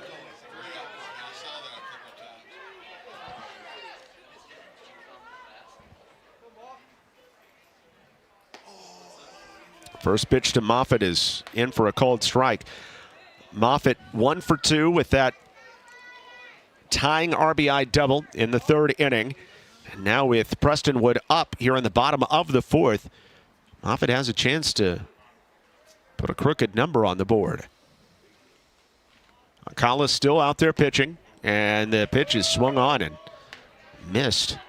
Like nearly a foul tap, but in any event, it is 0-2 to Aiden Moffitt. Moffitt is 14th RBI of the season, 7th extra base hit, 6 have been doubles. That third inning double. Moffitt, the lefty against Akala, the righty. The 0-2 pitch way inside, and it hit him. And Aiden Moffitt loads the bases on the hit by pitch. That is the second official hit by pitch by Akala. He also came close to hitting a third in this game. Everybody moves up, and the bases are juiced for Max Bachman. Julian Akala has been able to keep Prestonwood off balance in this game, but these last 2 innings, the Lions have put together some good at-bats, some smart at-bats, started to bunt for base hits. They've got a chance for some 2-out runs now. The base is full and 2 down. Here's Bachman. Bachman last time up walked on a 3-2 pitch. He also bounced out to end the first inning. Back to Akala.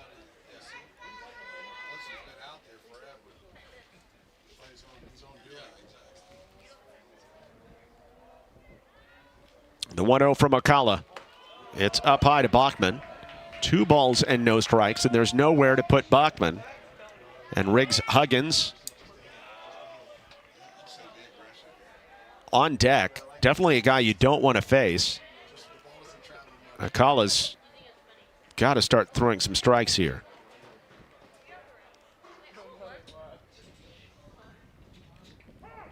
And before the 2-0 to Bachman, time is called just as Akala was about to start his windup, called by Bachman. So Felsman at third, Belade at second, Moffitt running at first. Hernandez ran for him last inning, but Moffitt out there for himself right now. The 2-0 count and 2 down. The base is full. Here's the 2-0 pitch. And that is guided in for a called strike. Akala just throwing that change for a strike to make it 2-1 to Max Bachman. Bachman with 14 runs batted in this season. Looking for a few more on this play. Felsman is 90 feet away. Here's the 2-1. And that one comes in for a called strike right there at the knees to Bachman, and Julian Akala getting a big call to make it 2 balls and 2 strikes.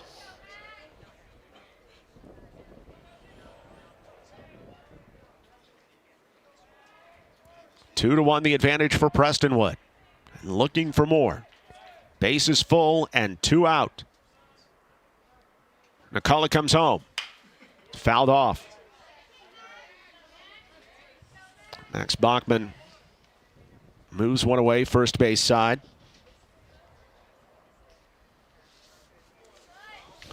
For Bishop Lynch, it'll be Carpio, who's now the second baseman. Up first. The top half of the 5th. Another 2-2. Fouled off again by Bachman. Akala's throwing strikes, but Bachman is forcing him away. Looks like the catcher appears to be 28, Jake Fitzgerald. Again, it's a little bit tough to tell that number on his back, but I believe that's who they've got back there.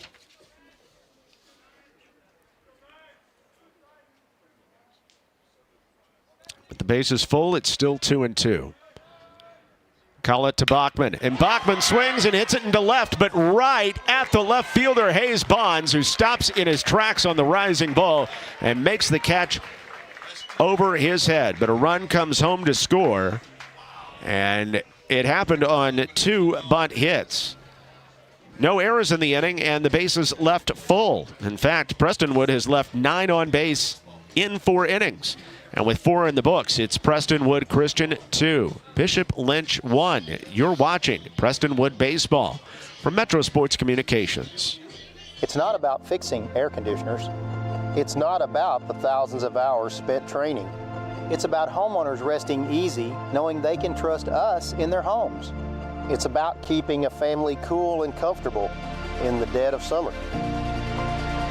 At Milestone, it's more than just a job.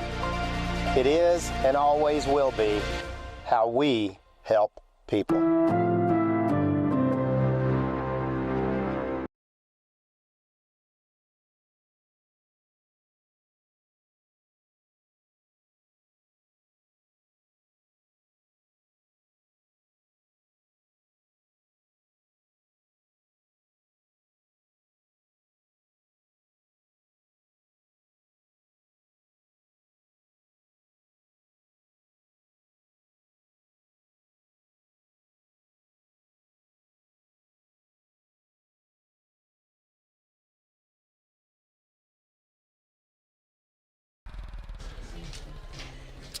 Well, back in Plano to go to the top of the 5th inning. A.J. Ginyard is now the pitcher of record in this one, staked to a 2-1 advantage.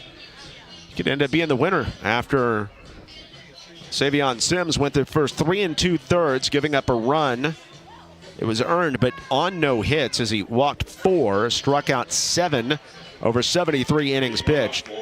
Now, Ginyard came on to get the final out of the top of the 4th inning, forcing Hayes Brooks into a bounce out. Now, Cam Carpio comes up from the right side, or rather than Carpio, they got a different player in 33 today. They've been fumbling around with the numbers, and the pitch is low and away for ball 1.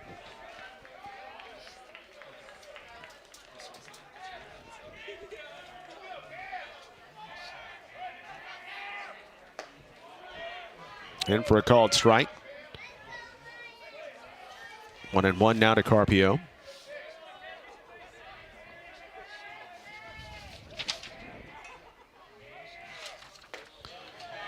One comes inside to make it now 2-1 to Carpio.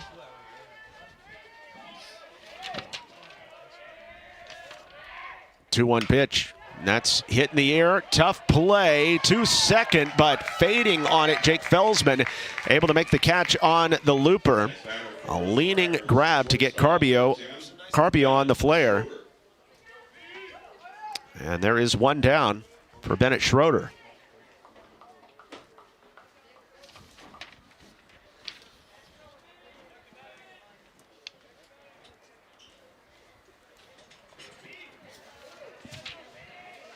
Schroeder, the shortstop, walked his first time up against Savion Sims and came around to score the game's only run on a wild pitch. The game's only run for Bishop Lynch.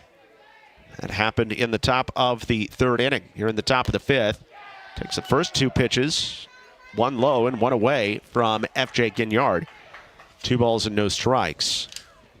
Ginyard with that perfect game earlier this season. 2-0 in to make it 2 balls and 1 strike. And it's been a big year for him. This is his 9th appearance. 7 of them have been in relief. That ball comes way inside, and instead of hitting the body of Schroeder, it hit the bat again. Well, they're going to call it a strike. 2 balls and 2 strikes.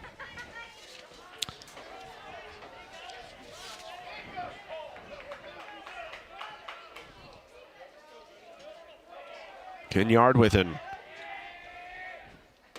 0.91 ERA this season. The 2-2 is outside. Opponents are hitting 192 against FJ. 18 strikeouts versus 9 walks. Payoff pitch is outside and low. The 10th walk this year issued by FJ Ginyard. Ginyard, the 2nd most innings pitched this season, behind Steele LaBeouf. FJ working at his 24th inning this season. So a 1-out walk for Bennett Schroeder. Schroeder walking for the 2nd time in the game. And again, he has the game's only run for Bishop Lynch, coming around to score after the walk. Back in the 3rd inning. Savion Sims threw 73 pitches over his 3 2/3 of hitless ball. Now Ginyard trying to keep Bishop Lynch off the scoreboard in the hit column. It's the first pitch to the shortstop. Herman comes in for a called strike. Noah Herman, who originally started the game at second base, moved over to short in short order once the third baseman was lifted from the game. And a shuffle of the infield.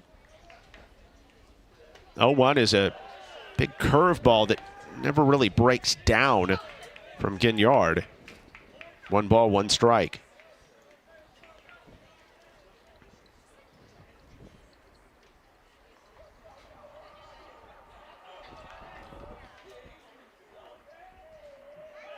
Runner goes, and it's fought back to Ginyard, chopped right back at him, makes the cap-high catch in midair and throws to first base for the double play. The line-out 1-3 double play as Herman was swinging away and Schroeder was running. And as Bishop Lynch tries to manufacture something with a runner on, well, they hit right into the double play. No runs, no hits, no errors, and nobody left on base. Through 4.5, it's Prestonwood 2, Bishop Lynch 1 on Prestonwood Baseball from Metro Sports Communications. You gotta dip your chicken strips. Hey, this is Kiani. And this is Tabitha. And a little thing we love about Chick-fil-A chicken strips is all the different sauces we can dip them in. I like to line up all my favorite sauces so that in every bite, I have a different flavor. Then, with the tenderness of the chicken, the juiciness of it, it's all there. And for me, I like to mix my sauces so I get a little tang and I get a little sweetness all in one bite. That's just a recipe for a good time, you know? That's what makes it for me. Like, that's what does it for me. That's what I'm saying. Real guests paid for their testimonials.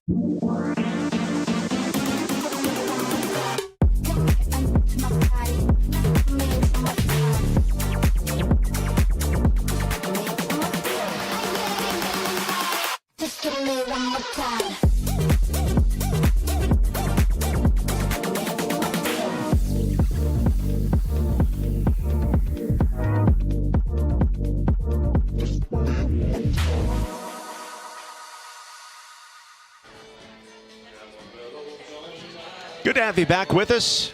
Straddling the Carrollton Plano line here right on the campus of Prestonwood Christian.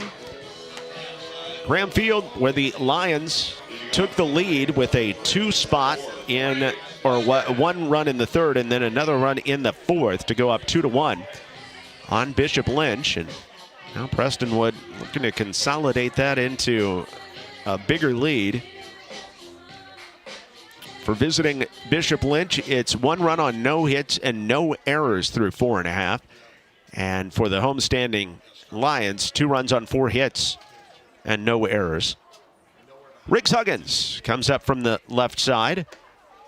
Tough guy to face and takes the first pitch high and outside. He took an intentional walk back in the third inning after there was a pass ball to Bachman in front of him to move Bachman to second.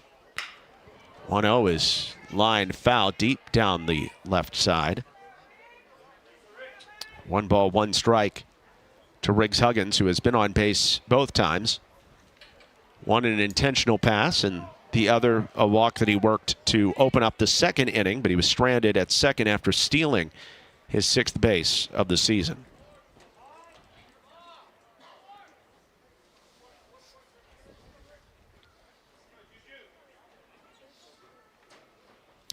Corner infielder, the powerful stance from the left side. 1-1 from Julian Akala is in for a called strike to make it 1-2. Akala tossing his 90th pitch by my count. 51 strikes in 87 pitches coming into the inning. Here's the 1-2, way inside. It bounces and hits Higgins. He tried to get out of the way of it, and he got hit on the bounce. So Higgins has been on base all 3 times without having to hit the ball. Next up for the Lions, the catcher, number 8. And so for Akala, that is the 3rd time that he has hit a batter. And Higgins is going to be run for here. Preston Smith comes on to run. Number 15 will substitute running at first base. And a tight one. Every single one of these base runners mattered. Now, there is a meeting between the two umpires about the play, making sure that this should have been a hit by pitch.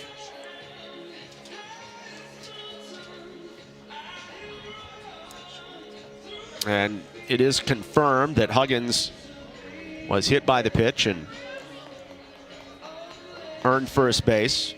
And Huggins, again, coming out of the game after the hit by pitch, and Preston Smith running for him in a key moment.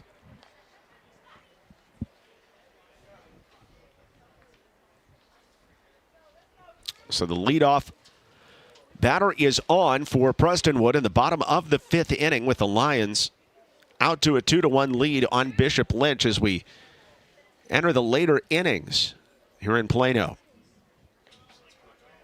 Cruz Benuelas, the senior catcher, up from the right side. He's 0 for 2. The pop out and a fly out. Not much of a lead for Smith at first base. Bunt shown, and Alcala pumps in a first pitch strike. Infield is Parks Belknap at first. Double play depth up the middle with Schleyback and Herman at second and short respectively, and Bennett Schroeder at third. The 0-1 is fouled back.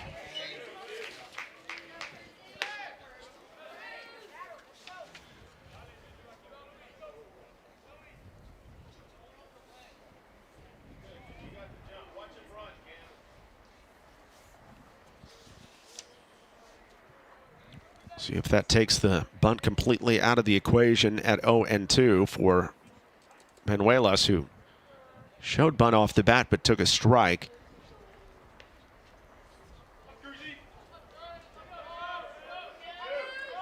Preston Smith again with a very short lead at first base. Alcala keeping a close eye as Benuelas steps out.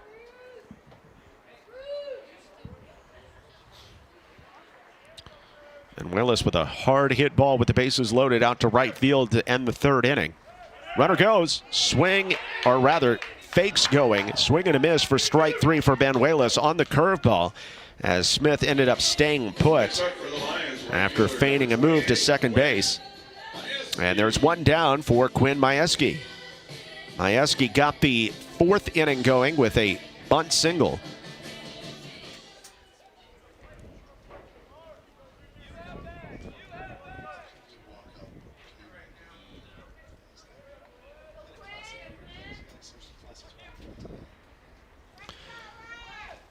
Only the 3rd strikeout of the game by Alcala, his first one since the 2nd inning. Runner does go here. Hit and run is on. Chopper down to third base by Majewski.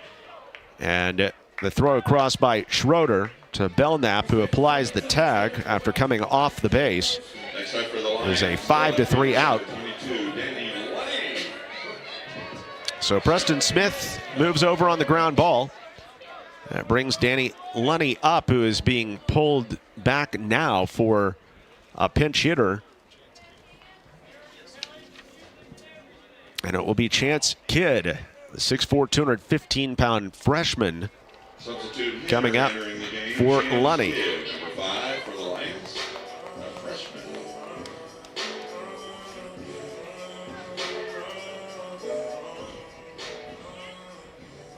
So there are 2 down and a runner at second base. And Kidd has a shot to come up with a 2-out hit. Kidd with his 8th at bat this season.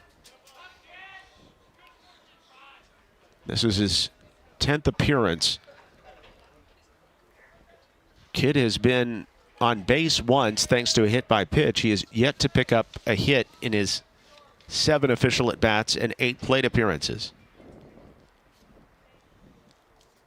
So it'll be a big time for it. As the big-framed right-handed batter takes a first pitch strike from Julian Alcala.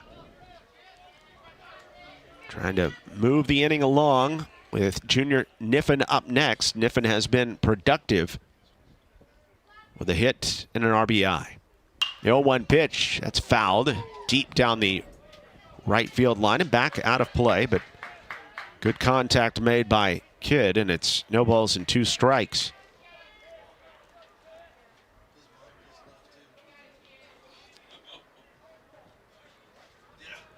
.95 pitches for Alcala.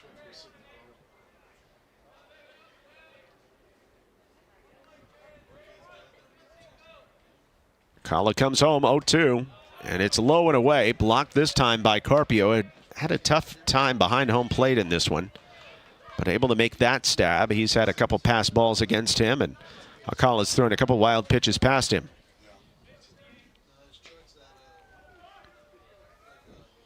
The runner at second. Here's the 1-2 to Kidd.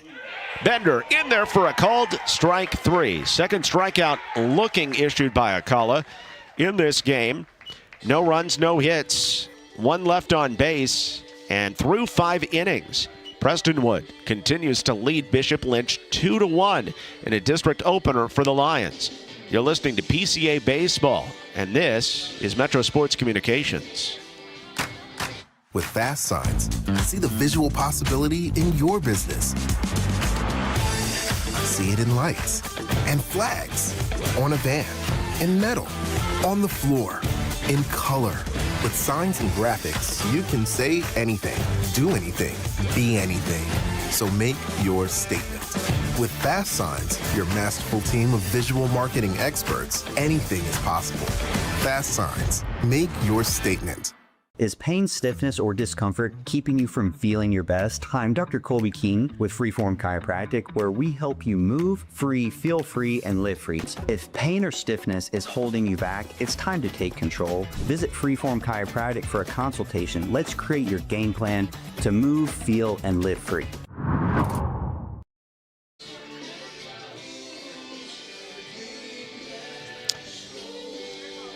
Welcome back into Plano. Top of the 6th inning we go with a 2-1 advantage for Prestonwood over Bishop Lynch. Good pitching so far by Prestonwood in this one, as Bishop Lynch has been held without a hit through 5 innings.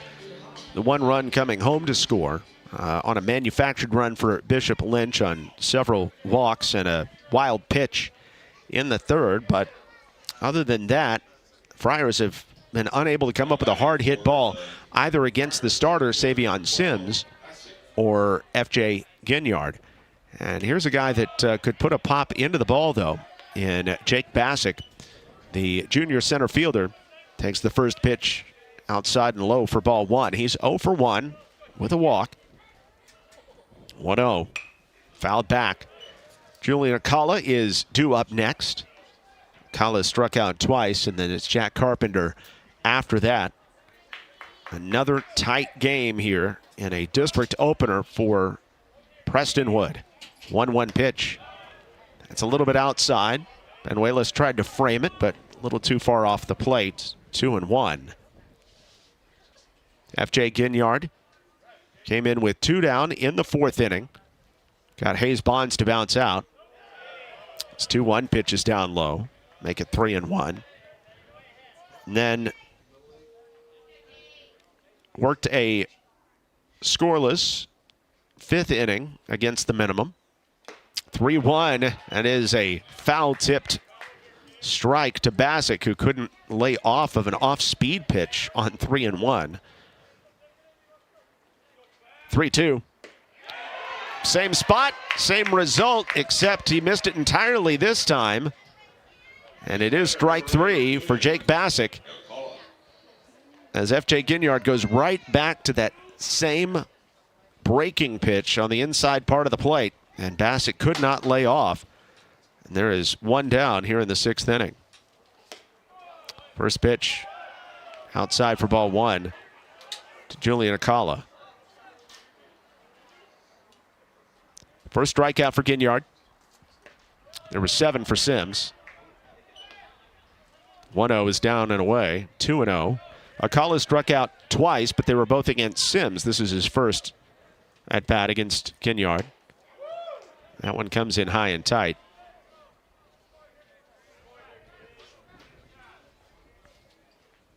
Ginyard now behind in the count again. This time the fastball comes in over the outside part of the plate, 3-1. Jack Carpenter on deck. So Ginyard's been working from behind. And this pitch is going to be the first hit of the game. Akala turns on one and hits it past Bachman into left field for a base hit. Julian Akala. The game-tying run is on at first base with a single as the pitcher helps himself out. And it brings up Jack Carpenter with one down here in the top of the 6th inning. Seeing eye single for Akala past Bachman into left field. And it's the first hit given up. Wasn't a terribly hard hit ball, but hard enough to get past Bachman.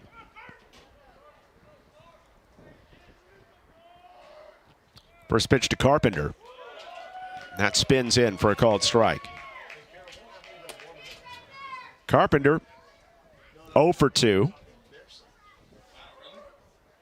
He struck out in the first inning and bounced out in the third. Curveball down low, 1-1. Luke Schlebach is on deck for Bishop Lynch. Runner goes. Foul back. Again, Justin McFadden trying to hit and run. The last time that Bishop Lynch tried that with a man on first base, Noah Herman lined out to the pitcher, and Bennett Schroeder was doubled off because he was on the move. Akala is 4 for 4 stealing bases this season. Now the count's 1-2 to Jack Carpenter. Trying to figure out a way to get Akala into scoring position here in the top of the 6th inning. Bishop Lynch down 2-1. Big curveball. Called strike 3, and Jack Carpenter frustrated at the way he was frozen with that big bender at the knees. Carpenter goes down on strikes looking, and there are 2 down for Luke Schlebach. Schlebach is 0 for 2. An 11 pitch at bat before he finally struck out swinging in the 4th inning against Savion Sims, and then also bounced out 3 and assisted. Check in at first base where Akala is back in. A lot of times you'll see the pitcher run for it, but not here.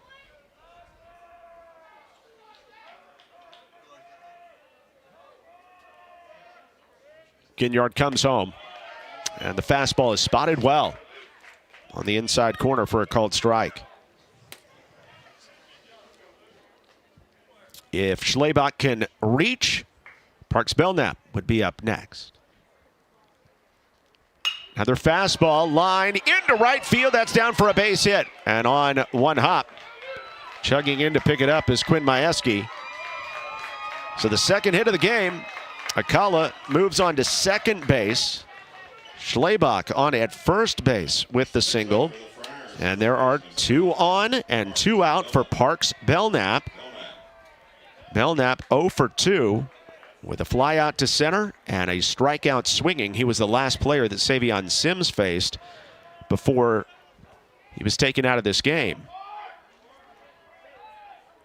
So Ginyard right now the pitcher of record.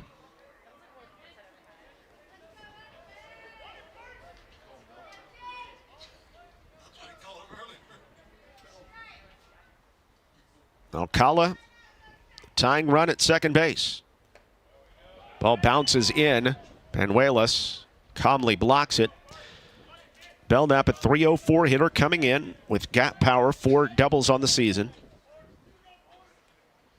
Bishop Lynch is a team through 22 games, does not have a home run on this season. Here's the 1-0. And that's hit in the left field. That's a base hit. And the runner is told to hold at third. Alcala will not come home. And pretty good throw by Lunny out in left field to get it in at least quickly. It was well up the line, but at least he got it in quickly. And everybody moves up a station. And that brings up Hayes Bonds with the bases full and 2 down.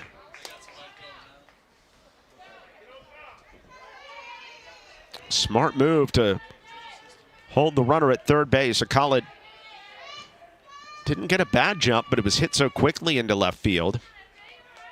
And Lunny had it played so perfectly on one hop, able to get it back in, that would have been a dangerous play had Alcala tried to score and tie up the game. So 3 hits in the inning, around 2 strikeouts for Bishop Lynch, and they have loaded the bases against F.J. Ginyard. They're in the top of the 6th. Base hit could take the lead, perhaps. But the first pitch is a fastball on the inside part of the plate to Hayes Bonds, who is 0 for 2. Bonds was the first player that F.J. Ginyard faced in the 4th inning, so he's seen him already. It bounced out 6-3. 0-1 pitch, curveball, and that stays high. 1-1. But nowhere to put Hayes Bonds as he tries to make it on base for the first time in the game.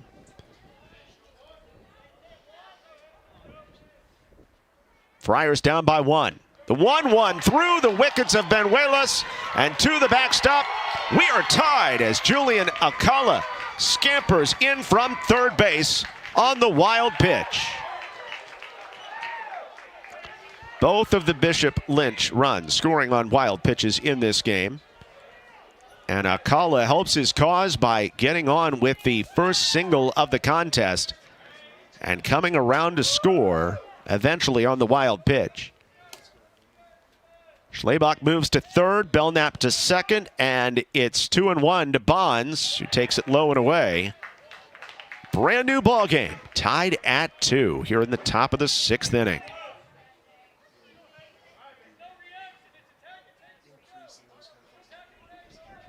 Windy, cold night now in Plano, and F.J. Ginyard comes home, and it's fouled away. Makes it 3-2 to Hayes Bonds.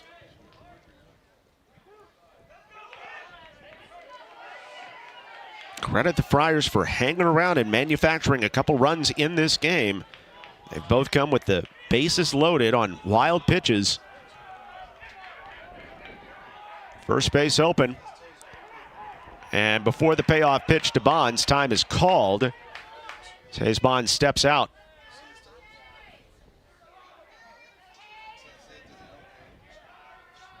Catcher's on deck. Carpio.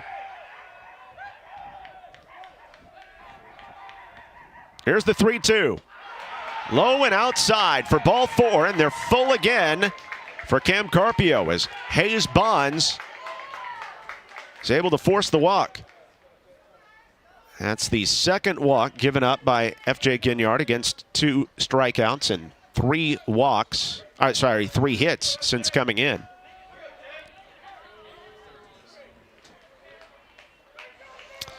And Carpio gets pulled back. And there will be a pinch hitter in Joey Sepulveda. So Joey Sepulveda, there were only 4 players on the bench for Bishop Lynch in this one. They brought a very short roster. It's a pep talk from his head coach Justin McFadden, and comes up from the right side with the bases loaded. And Sepulveda takes a first pitch for a called strike. Sepulveda has had a bases clearing double this season. Also delivered a RBI hit against Fort Worth Christian. Takes this pitch though in for a called strike. It is 0-2. Sepulveda hitting 167 this season. 6 RBIs. Curveball is way high. It just never came down for F.J. Ginyard, and makes it 1-2. Sepulveda's 23rd game of the season. He normally gets some kind of appearance. His 14 strikeouts does co-lead the team. Here's the 1-2 from Ginyard. In there for a called strike 3. F.J. Ginyard strikes out the side. But Bishop Lynch also gets 3 hits. A run comes home on a trio of base knocks. No errors, and the bases left full. And through 5.5, we're tied again. Bishop Lynch plates one to make it 2-2. You're listening to Prestonwood Lion Baseball, and this is Metro Sports Communications. The Children's Health Andrews Institute is helping me get back into the swing of things. They're getting me back to reaching new heights. Back to sticking the landing. Back to setting goals and scoring them. Back to more than a game. As experts in everything from orthopedics to performance training, we specialize in getting DFW athletes back to doing what they love.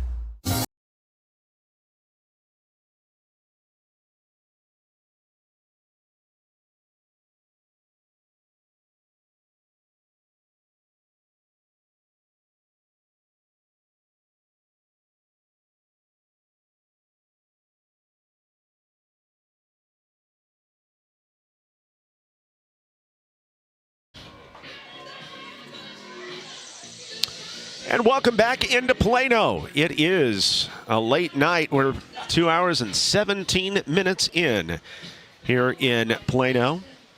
And the Prestonwood Christian Lions and Bishop Lynch Friars locked at 2 as we go to the bottom of the 6th. 2 runs on 3 hits, no errors for visiting Bishop Lynch. And for Prestonwood, 2 runs on 4 hits and no errors tonight. Junior Niffen will lead it off for Prestonwood in the bottom half of the 6th inning after Bishop Lynch was able to plate one against F.J. Ginyard to tie the ball game up. They got some 3 base knocks in that inning and eventually got the game tire on a wild pitch. So no RBIs in this game for Bishop Lynch, but they'll take it all the same. The Friars manufacturing runs. Meanwhile, Prestonwood scored 1 in the 3rd and 1 in the 4th inning. Julian Alcala has gone the whole way on the mound for Bishop Lynch. His next pitch will be his 100th. This is probably the guy who's had the most trouble with, Junior Niffen, who is 1 for 2 with a single, an RBI. And he takes a first pitch called strike on that 100th pitch of the game. So far, 61% of Alcala's pitches have been strikes tonight. Jake Felsman up after Junior Niffen as the pitch rides inside. 1 ball, 1 strike. Niffen was hit by the first pitch of the game by Alcala. Stranded at 3rd back in the 1st inning. Singled in the 3rd. First hit of the game. 1-1 pitch. That's down low on a fastball. 2-1. And then he bounced out 6-3 with the infield drawn in and the bases loaded to score the go-ahead run in the 4th inning. Niffen was thrown out on the play, but still drove in the run, his 10th RBI of the season. Again, these teams will match up again coming up on Friday. The game will be played at Bishop Lynch. 2-1 pitch. It's down low. It is 3-1 now to Junior Niffen, who has great speed trying to get on. So the other times that Bishop Lynch plays Prestonwood be on the 10th of April, be back here in Plano, and on the 14th of April that will be, or rather that will be, the 14th of April will be here at Prestonwood, and the 10th of April will be at Bishop Lynch. Before the 3-1 pitch, Niffen steps out. Alcala's been a slow worker.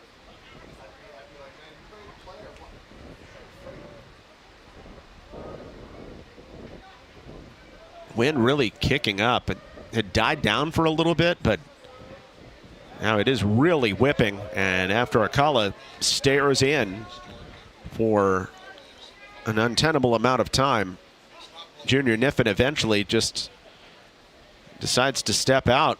And there's going to be a meeting on the mound. And I don't know if there's some kind of blister happening for Akala or what, but Justin McFadden comes out to talk to his ace pitcher, and he's going to have to call for the center fielder Bassick to come on here instead. And so Akala is going to leave. He was looking down at his hand, and again, it's a relatively short bench for Bishop Lynch, I should say. So they're going to have to move some pieces around because they bring Bassick in from center field to pitch.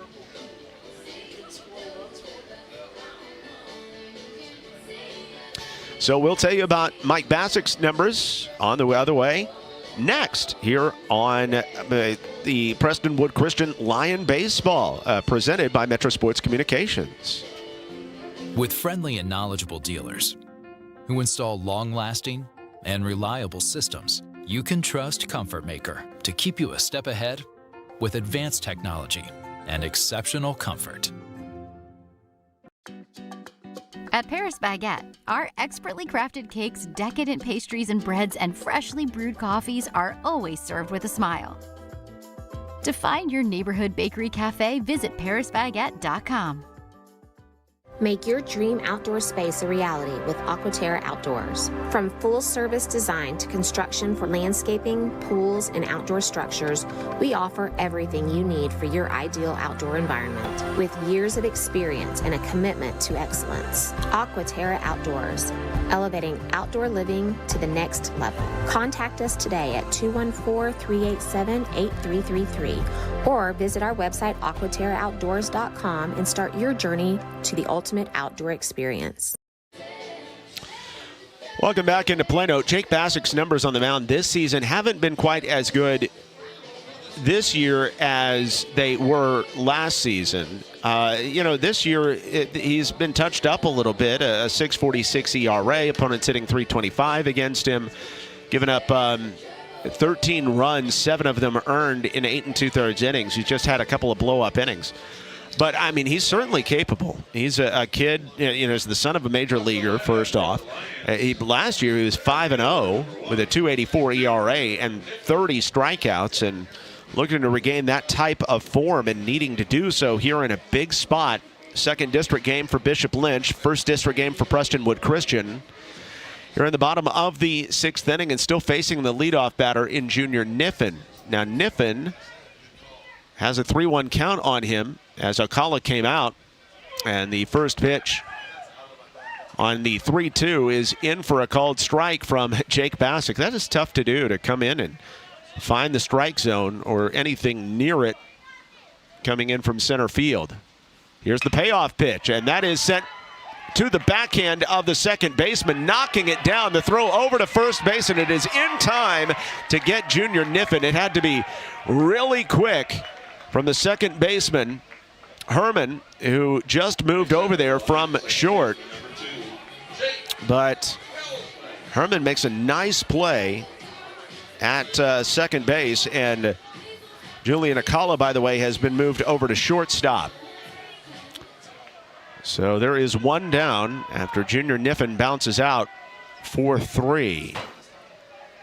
Brings up Jake Felsman. Felsman had a bunt single his last time up to move the inning along. First pitch swinging, he pops it up. First base side, foul. There's just not a lot of foul territory here that's in play. And Parks Belknap gives it a look, but never had a shot. So you moved into center field for Bassick. A little bit tough to see from down here. We will try to get a look. It may be Hayes Bonds that moved in to center and somebody else into left. The 0-1 ripped at and missed by Felsman. As Bassick pulls the string.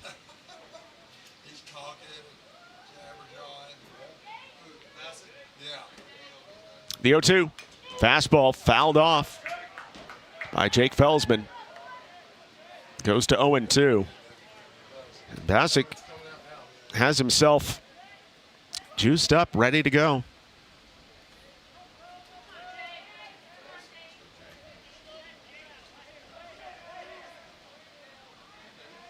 With one down, the 0-2 pitch. And Bassick brings it in low and outside.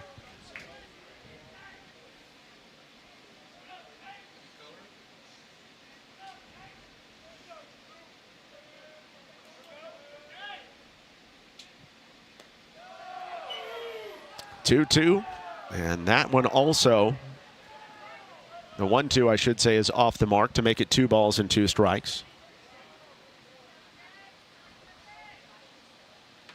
Big pitch here. Fastball low and away to make it a full count to Felsman. Jake, the son of Mike Bassick, who gave up the 756th home run to Barry Bonds during his time in the major leagues. 3-2. That's outside and low for ball 4. And Felsman works the walk.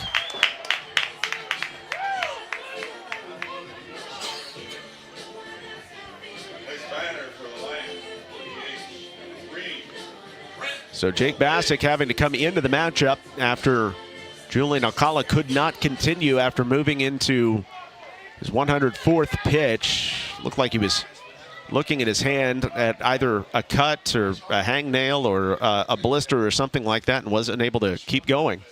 Brings up Trent Valade, and the first pitch to Valade is inside, but not enough to not be called a strike. It was on the inner part of the plate, but it did catch the inside part of the plate for a called strike. Valade is 0 for 1, bouncing into a 3 unassisted. Bassick with a really good move over to first base. And Felsman, who had taken a big secondary lead after that first pitch, was kind of caught leaning.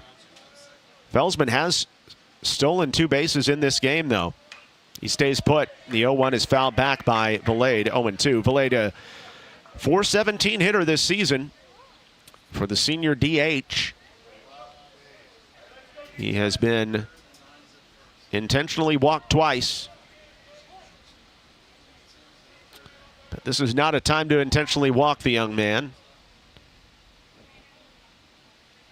Throw on to first base and Felsman back in. Aiden Moffitt's spot in the order is up next, and Moffitt is waiting on deck. Here's the 0-2 pitch. Swing and a miss, strike 3. And Jake Bassick is pumped up after sitting down an outstanding prospect in Trent Valade.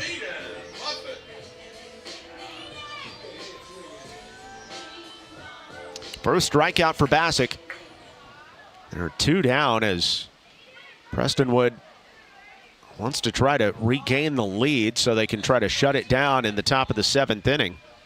But it's going to come down to Aiden Moffitt, who does have an RBI single, or RBI double, I should say, in this one, in the 3rd inning. And that scored Jake Felsman. Felsman runs. Throw down to second base is wide. It skips into center field, but not far enough away for Felsman to scamper to third base. Instead, he's got his 3rd stolen base of the night and is in scoring position for Aiden Moffitt with 2 down.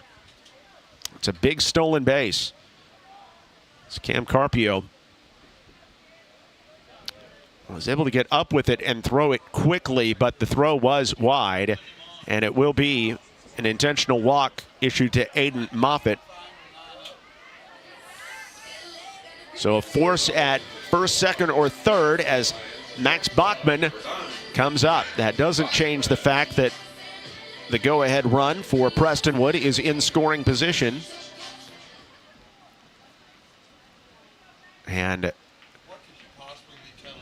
Justin McFadden wanting to check and make sure that he had a visit to the mound. The last one was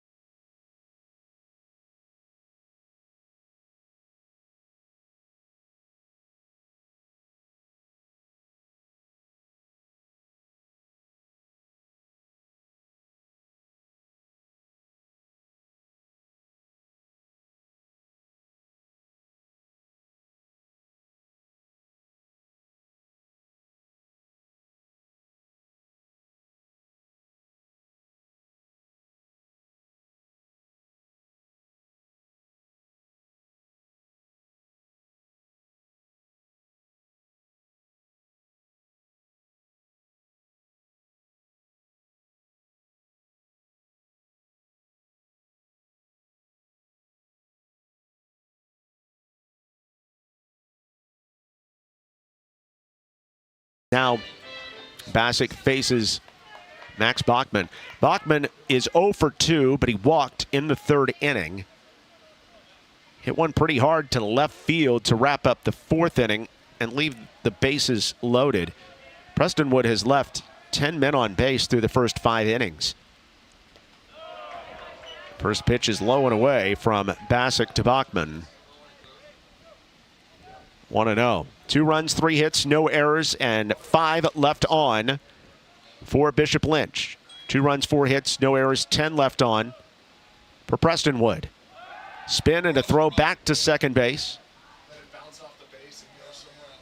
And Felsman back in easily.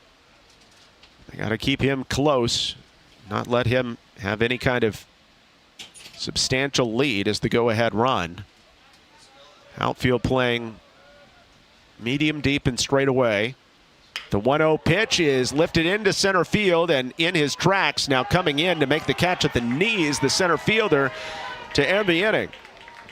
And in a pressured situation, nice job by Jake Bassick to come in. He was not perfect, but he was more than good enough to get out of the 6th inning without any damage. And we are headed to the 7th with nothing decided here in Plano. And after 6, it is Prestonwood 2, Bishop Lynch 2. The 7th inning is coming up next here from Metro Sports Communications. Storm damage? Don't wait until it's too late. At Up to Date Roofing, we bring top quality craftsmanship, honest pricing, and fast service to protect what matters most, your home. From repairs to full replacements, we keep your roof and your home up to date. Call us today and stay covered, rain or shine. Up to Date Roofing, keeping you covered no matter the weather.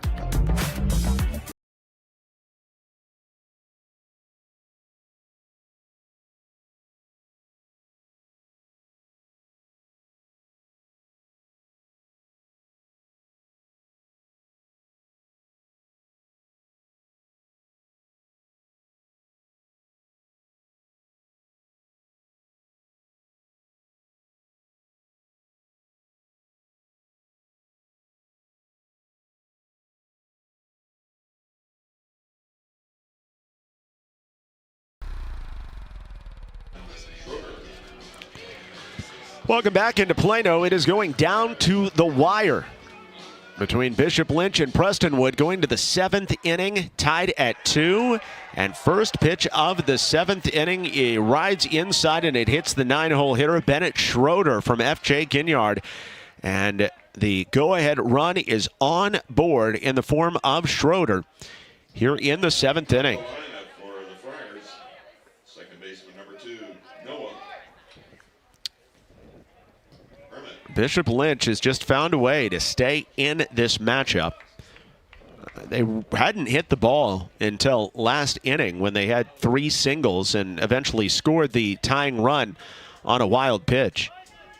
But they are just doing enough to stick around and have a chance to knock off a preseason favorite in this district in Prestonwood. And the Friars know that in order to win this district, this is the team they've got to go through. And this would be a huge statement win on the road. Long way to go as Noah Herman comes up.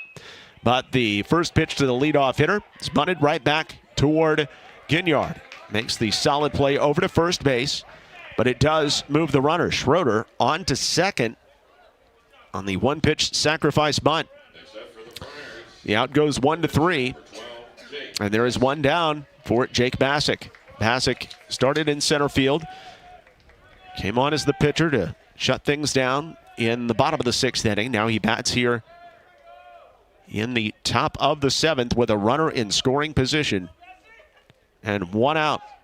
Bassick, the .356 hitter, have to wait another moment as Schroeder is chased in with the soft toss by Ginyard.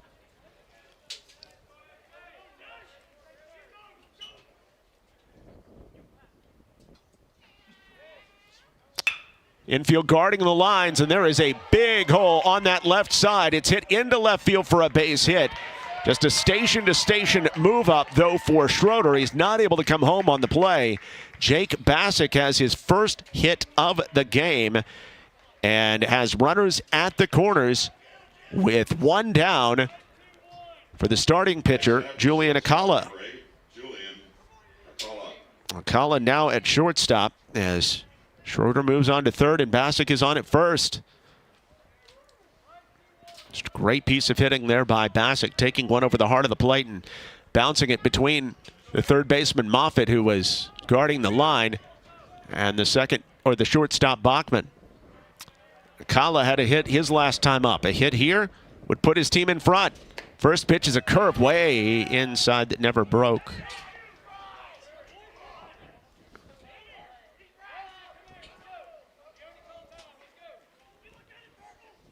There's going to be a meeting. F.J. Gignard is working in his fourth, at least partial inning here. He came on in the fourth inning with two down to face Hayes Bonds. He worked a nearly flawless fifth inning, and then in the sixth, he gave up the three singles, and the run came home to score on the wild pitch. Started with the first pitch, hit by pitch here in the seventh. The sacrifice bunt moved Schroeder on to second. Bassick singled to move Schroeder to third. That's where we stand. Runners at the corners and a 1-0 count with one down for Julian Acala, who had struck out both times against Savion Sims, but had a little bit more success against Gignard. And he lobs one in for a called strike. Acala kind of looked like he was taking all the way there. Now it's 1-1 from Gignard to Acala with Jack Carpenter on deck. The go-ahead runs at third. 1-1 up high, 2-1. The bottom of the seventh inning, it's 6, 7, and 8 in the order. Due up for Prestonwood, starting with Huggins, followed by Banuelos and Majewski. 2-1 pitch. Waved at and missed. Strike two. Gignard pulling the string a little bit on that pitch.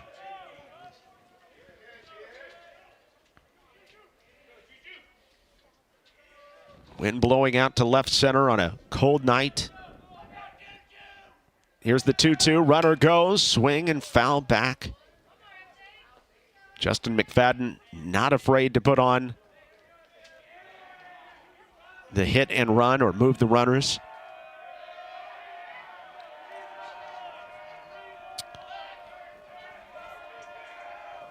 But here also trying to make it a little bit harder to double anybody up. It'll be 2-2 again. The pitch, and that is popped up right side of the infield. And it is caught by Felsman as Bassick makes his way back into first base. And so Julian Acala pops out to second, and there are two down for Jack Carpenter. That was just what the doctor ordered for Jake Felsman.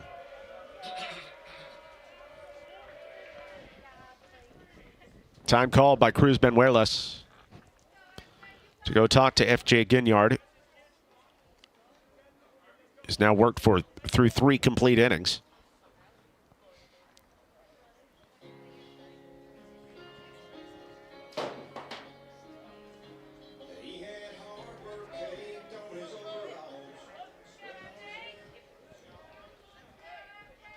Two down in this high-pressure situation in the top of the seventh inning, and Jack Carpenter trying to come through for Bishop Lynch.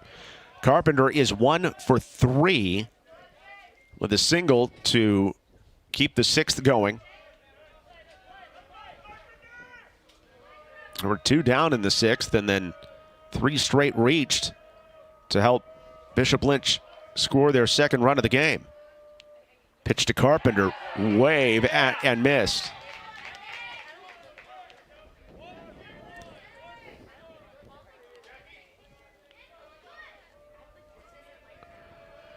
Carpenter up from the right side. He's got 9 RBIs on the season, playing in his 20th game. Runner goes, and there is nobody to throw to at second base. Pretty much just a conceded base there to Jake Bassick, as he saw that nobody was covering the bag and Ginyard was not focused on him whatsoever. 0-1. In for a called strike. It is 0-2, of course.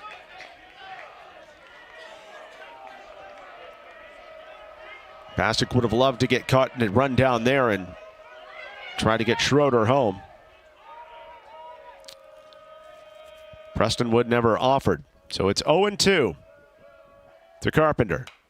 Fouled back. Ginyard starting to really throw strikes now. Is behind Akala 1-0, and then since then, his last 7 pitches have been strikes. Here's the 0-2. And it stays up high. A pitch that Ginyard had to work with.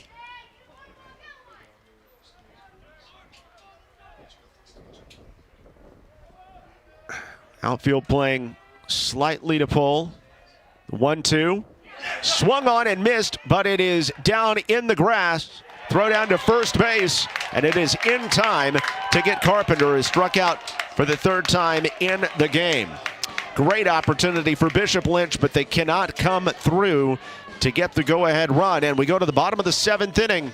The game tied at 2. Prestonwood tries to walk it off next.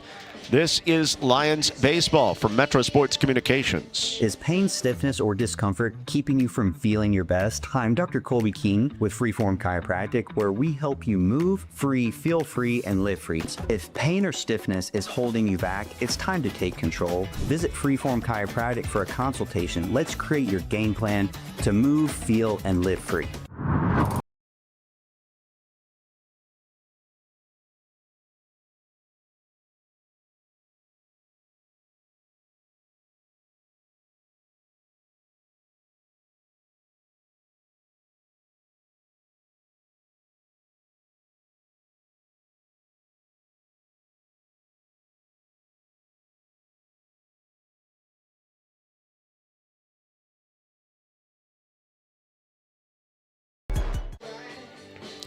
Big shout out to our whole crew tonight. It is never easy to have these games that last deep into the evening, especially when it is as cold as it is outside. So we are blessed to have the guys that are helping out this evening. So thank you to each and every one of them, as we are now headed to the bottom of the 7th inning. Scoreline looks relatively even. 2 runs on 4 hits, no errors, and now 7 left on base for Bishop Lynch, and for Prestonwood, 2 runs on 4 hits, no errors, but 12 left on base. Jake Bassick coming on in the 6th inning and able to work around a walk and an intentional walk to get a bounce out, a strikeout, and a fly out. And now he faces 6, 7, and 8 in the order for Prestonwood. But for Prestonwood, this is a very productive part of the lineup, not only in other games, but today. You look at Huggins, he has been on base every time, and the sophomore first baseman stands in from the left side to face the righty, Jake Bassick. Huggins has been walked, intentionally walked, and hit by a pitch. First pitch to Huggins is a strike. It's on the high side, but, you know, it is chest high, and Huggins takes it right there at the letters. Bassick comes home, and it's swung on and lifted into the air to right center, and it's down for a leadoff base hit.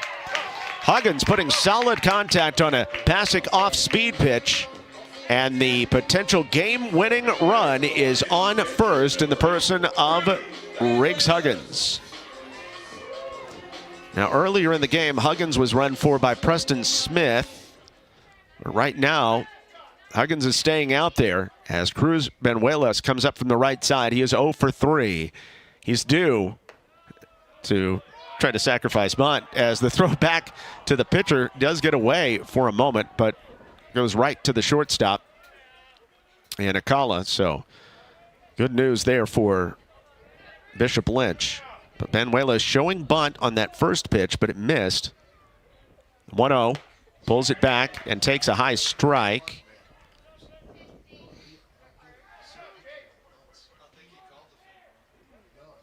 One ball and one strike. Benuelas popped up to second, flew out to right in the third. And the 1-1 pitch is bunted at, a low pitch and outside, but it was offered at by Benuelas as the home plate umpire pointed at Cruz to indicate that he had gone around and offered at the pitch. So now it's 1-2, which may take the sacrifice bunt out of the option, but we'll see. With a man on, quick throw over to first base, and then one with intent by Jake Bassick.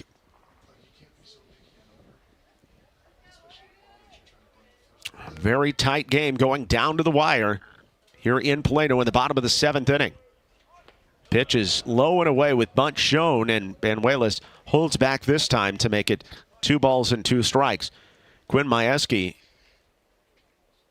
is up next. He's had a couple of quality at-bats in this one. Third baseman Schroeder playing 3 steps in on the grass, and the 2-2 waved at and missed strike 3. A high fastball, and Benuelas can't catch up with the heat. And there's one down for Quinn Majewski. Second strikeout by Jake Bassick as Prestonwood tries to avoid extra innings. But there is one down with one on for Majewski. Majewski struck out in the best at bat for any player in this game. They bring Huggins around to score, depending on where it's placed. But Huggins is on at second base.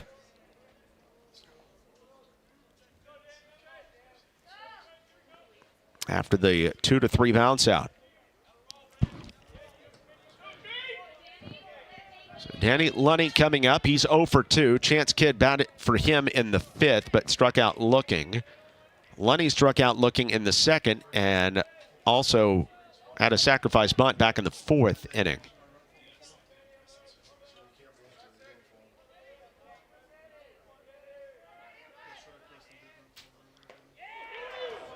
Bassick's curveball is in for a called strike to Danny Lunny.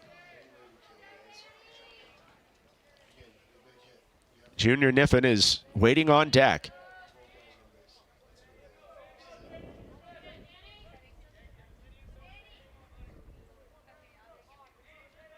The 0-1 to Lunny. Outside and low and blocked nicely by Carpio, who had been eaten up by some pitches earlier in the game, but has gotten better as the night has worn on.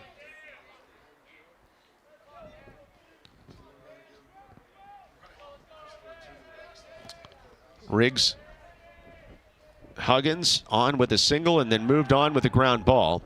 Bassick chases him back in.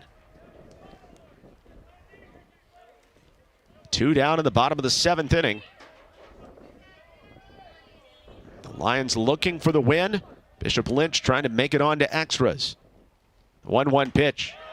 That is in there for a called strike to Danny Lunny. A pitcher's pitch makes it 1-2.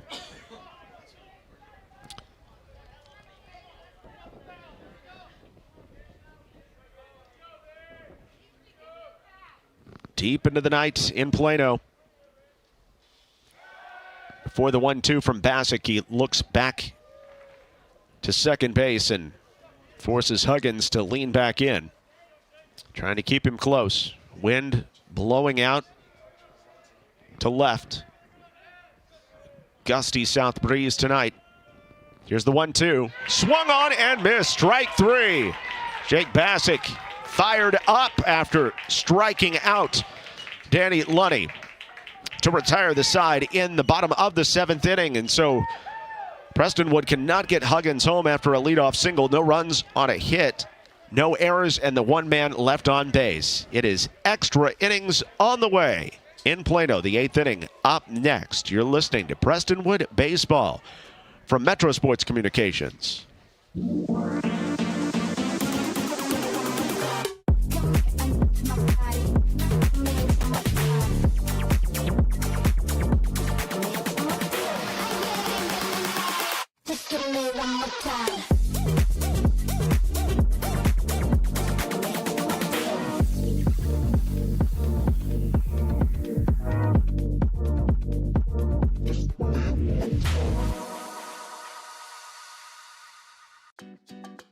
At Paris Baguette, our expertly crafted cakes, decadent pastries and breads, and freshly brewed coffees are always served with a smile.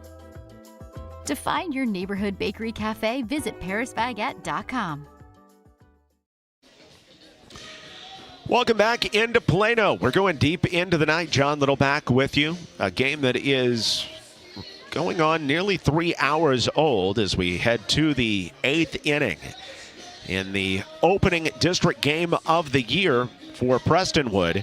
16-2 coming in, and James Villade's squad looking to wrap up their first district win of the year, but they got to get through Bishop Lynch.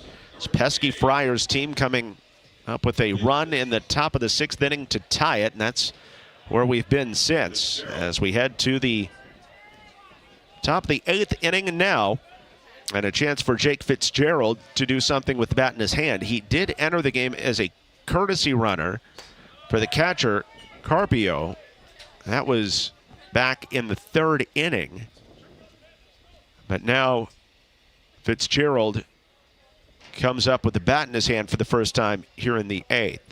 It's 1-1 from F.J. Ginyard. And the 1-1 pitch is fouled back.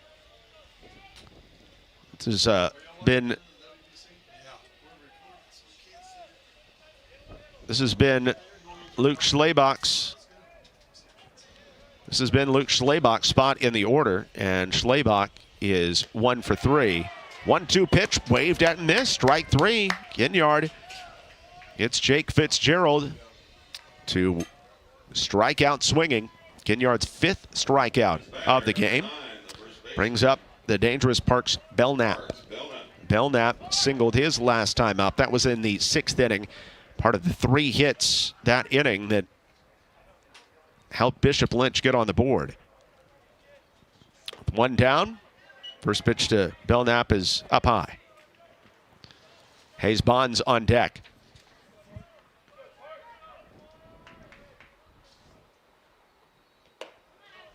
Now 2-0 from F.J. Ginyard, who came on in relief of Savion Sims. Sims started this game with 3 2/3 of hitless ball. 2-0, in for a called strike. By the way, for Sims, that's 19 2/3 innings pitched, and he's given up 3 hits this season, which is pretty marvelous. 2-1. Belknap takes on the outside corner. Parks Belknap right there on the outside corner at the knees. 2-2. Trying to get on for Hayes Bonds here in the top of the 8th inning in a game tied at 2. Bishop Lynch took the advantage in the top of the 3rd, scoring on a wild pitch. Prestonwood responded, tying it up in the bottom of the 3rd. Big curveball over the head of Belknap, just never broke for Ginyard, and Belknap ducks out of the way to load the count. Prestonwood went up in the bottom of the 4th, and then it was tied in the top of the 6th by Bishop Lynch. The payoff pitch to Belknap is fouled off. We'll do it again at 3-2. This is Belknap's longest at bat of the game. He went 3 pitches twice against Savion Sims. This is the 7th pitch of the at bat from Ginyard to Belknap. 3-2 in there for a called strike 3. Same call he got for strike 2, he got for 3 as well. Maybe even a little bit more of the plate for F.J. Ginyard. He has struck out 3 consecutive batters going back to last inning. That's his 6th strikeout tonight. Two down in the top of the 8th inning for Bishop Lynch's Hayes Bonds. Takes outside for ball 1. Bonds is 0 for 2. He walked in the 6th.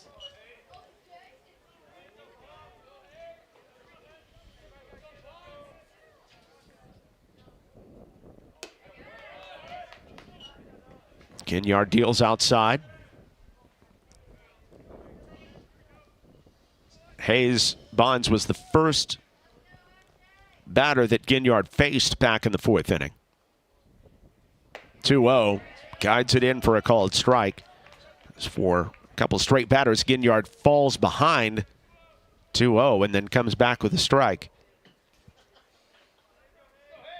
Carpio is on deck. 2-1 pitch, that is low and outside. 3-1.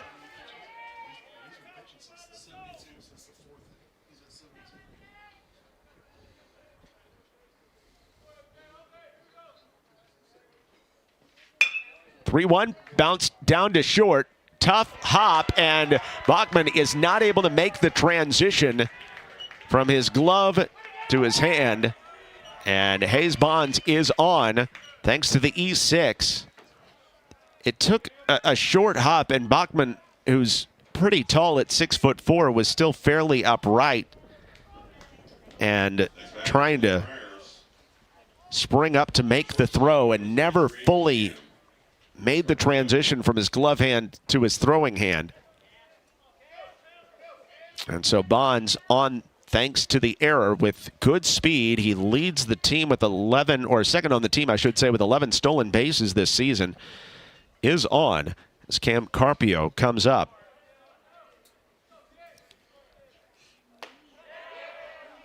First pitch is in for a called strike to Carpio. Carpio walked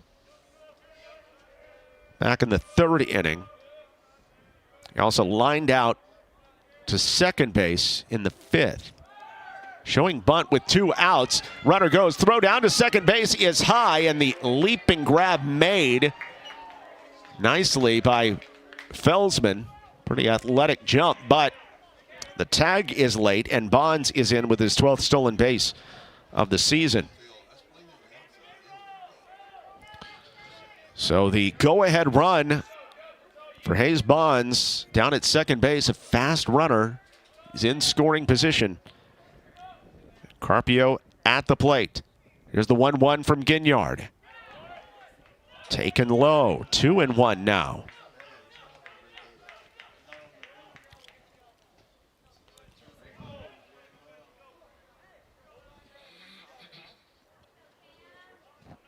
First game for Prestonwood since the 6th of March. 2-1. Comes in for a called strike.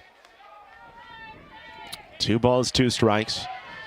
So 11 days between games. Prestonwood looking to get in the win column in district play. Bishop Lynch trying to go to 2-0 in district play. Got a chance here with a runner at second. 2 balls, 2 strikes, and 2 outs to Carpio. And Ginyard comes home. Runner on the move. It's hit to the right side of the infield. Sliding over. Felsman smoothly makes the play to end the inning. And Ginyard works around the 2-out error. No runs, no hits, 1 error, and 1 left on for Bishop Lynch in the top of the 8th inning. So we go to the bottom of the 8th here at Prestonwood. You're listening to Lions Baseball from Metro Sports Communications.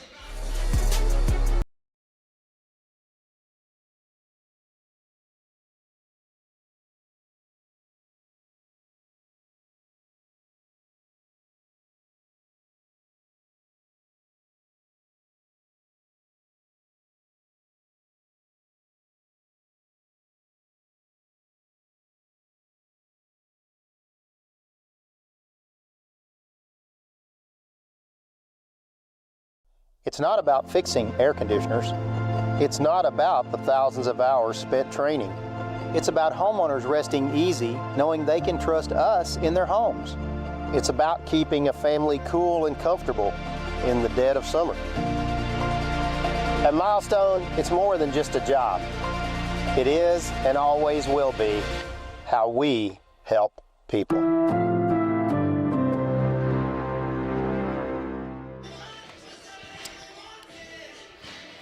Welcome back into Plano as we move into the 10 o'clock hour. It's a 3-hour-old game, a cold night in mid-March after the cold front came through over the weekend. And here on this St. Patrick's Day, Prestonwood Christian and Bishop Lynch going down to the wire, tied at 2, headed to the bottom of the 8th inning. Extra inning opportunity for the Lions to try to walk it off here in the bottom of 8. And they're back to the top of the order. And Junior Niffen, who has done a tremendous job getting on base this season at a better than 60% clip this year. He'll face Jake Bassick again. Bassick came up in the came on in the 6th inning right during the middle of Niffen's at bat. Niffen was ahead in the count against Julian Alcala 3-1. Alcala sustained some kind of injury to his pitching hand, was lifted, and Bassick came back to get a called strike to make it 3-2, and then got Niffen to bounce out to second base to get that first out of the 6th inning. And Bassick has worked a scoreless pair of innings, giving up a hit, struck out 3. He's also walked a pair, one of them intentionally. His first pitch to Junior Niffen is in for a called strike. Bassick looking like his old self tonight, keeping Prestonwood off balance. Again, his numbers last year were simply outstanding. This year, his ERA had gotten up over a 6.5 and really had not been able to be as effective as he was in the past. The 1-1 chop down to third. It is dropped by Schroeder, picks it back up, has time to make the throw, and it is in time. Nice job by Schroeder, who knew he had enough time to make the throw, just needed to be calm about it. Able to whip it across the infield for the important first out of the bottom of the 8th inning. Here's Jake Felsman. Felsman has been on base the last 3 times. He's 1 for 2. With a bunt hit, 2 walks and a run scored. And first pitch to Felsman, in for a called strike. Trent Valade on deck. Aiden Moffitt after him, 2 very dangerous batters. 0-1 chop foul. Past Valade in the third base coach's box. Makes it 0-2. Some good learning experiences for both sides in this one. 2 teams that are trying to figure out how to put wins together in district play as the 0-2 is bounced in. 1 ball and 2 strikes. Friars come in with much less of a senior class than Prestonwood Christian has this year, but each team relies on some younger players in the roster to come up in big moments. But Felsman's one of those seniors for Prestonwood that could try to come through in a big moment. The 1-2, chop to the left side. It's in the hole. Backhand play made by Herman. Throw across is not in time. An infield single by Jake Felsman. He is on base for the 4th time in the game. And the potential game-winning run is on at first.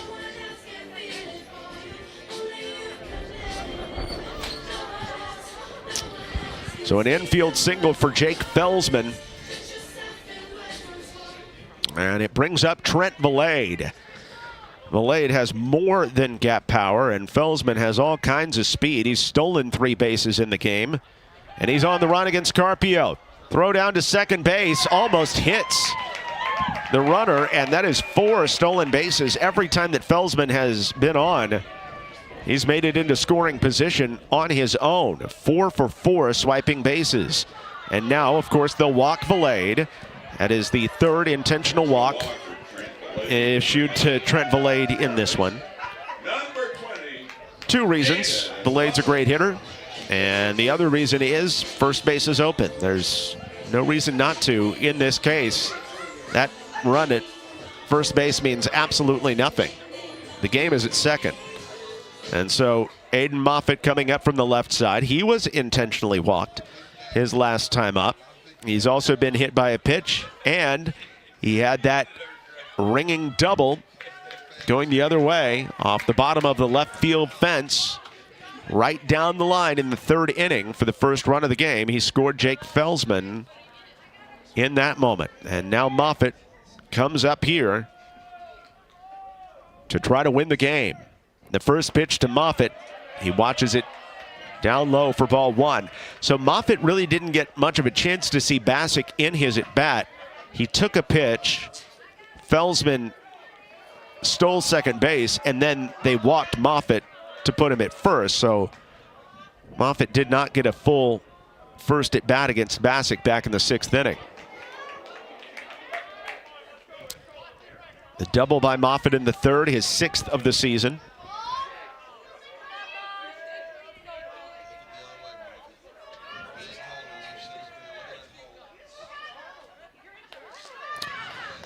In center field, they're playing Moffitt straight away, but in left field, they're playing him closer to the line. Remember, he hit it right down the line his last time up. So somebody very wisely said there's a big gap in left center field. Maybe that's where you should drop it.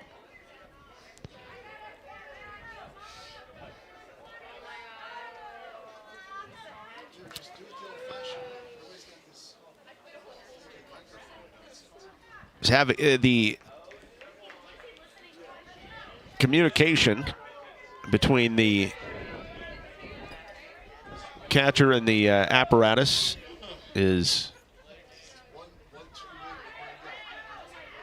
having some struggles, and maybe it's just that late in the game the battery has run out or something like that. I don't think you can have a charging port on the field, so instead, Coach McFadden just lets Carpio know what he wants to call here. And we're ready to go again with Moffitt standing in. 1 down, 2 on in the bottom of the 8th inning. And Prestonwood looking to walk it off. The pitch by Bassick, and it lilts in for a called strike, fading away from the left-handed hitting Moffitt and finding the outside corner.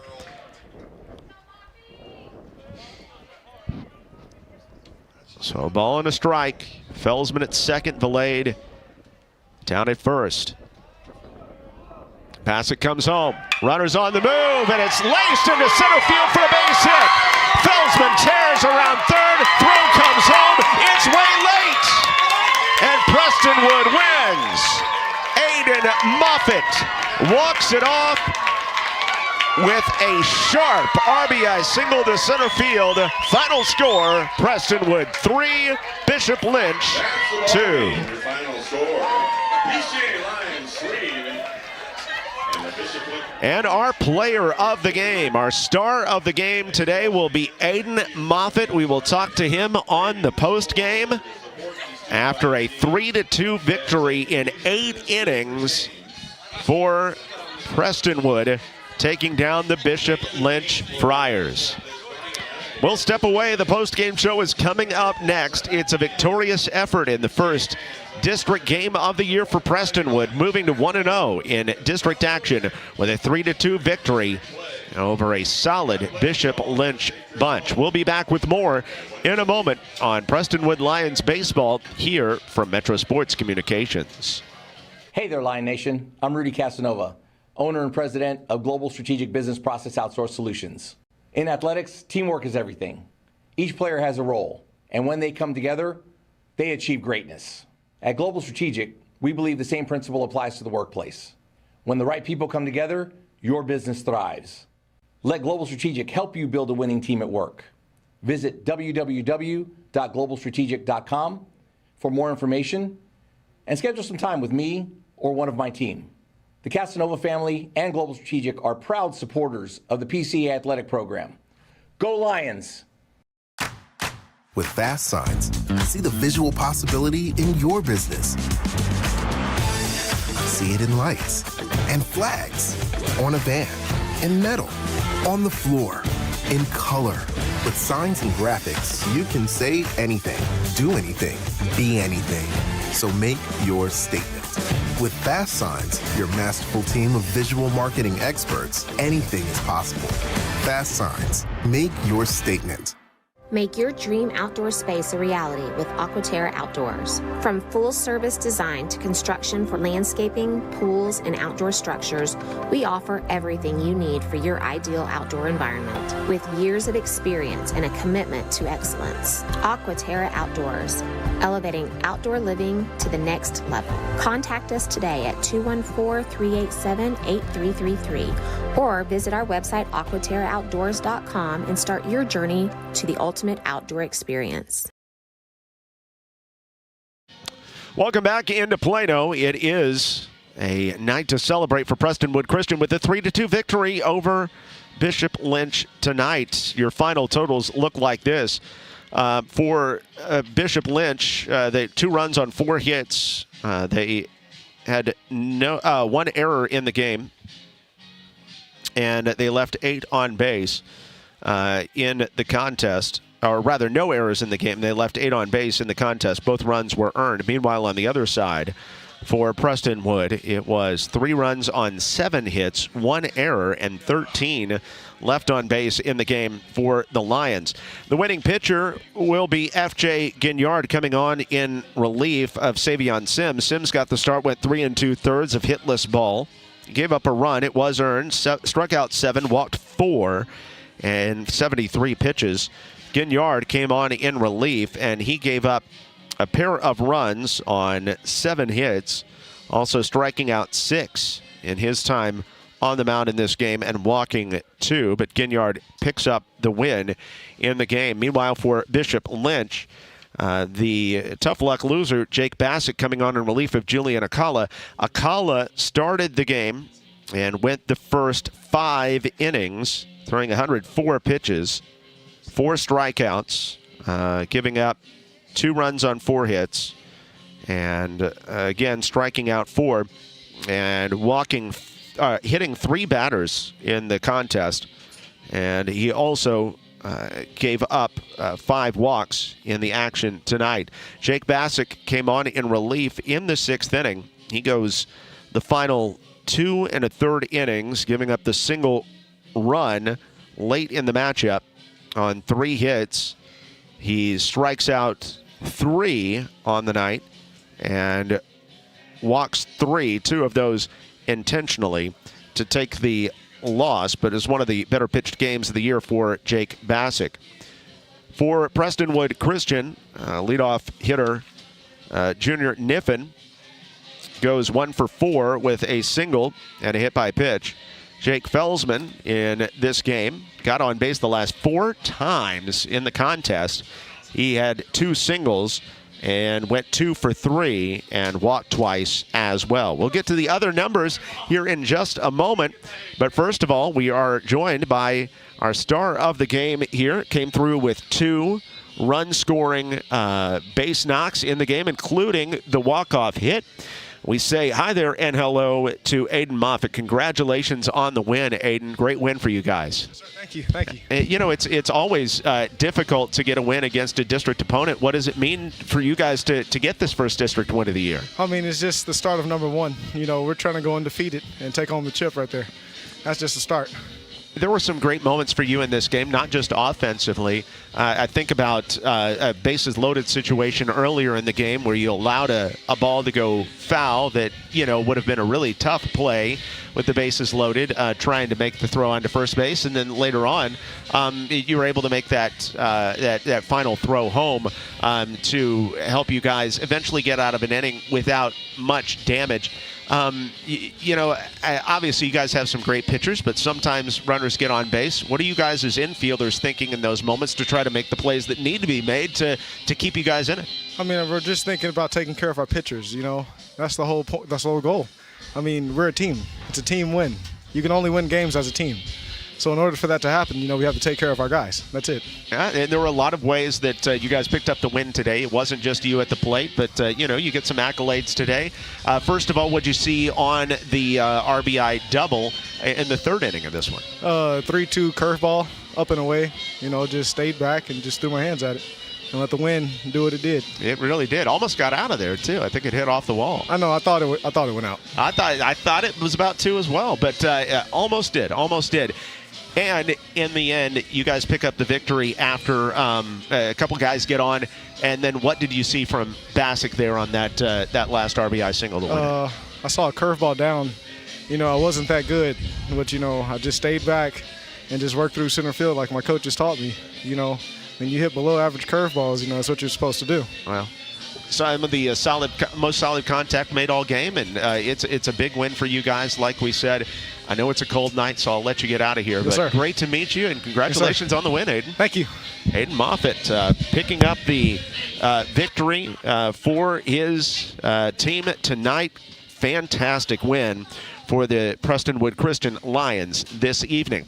We'll come back in just a moment and be back with more of the totals here on the post-game show from Metro Sports Communications.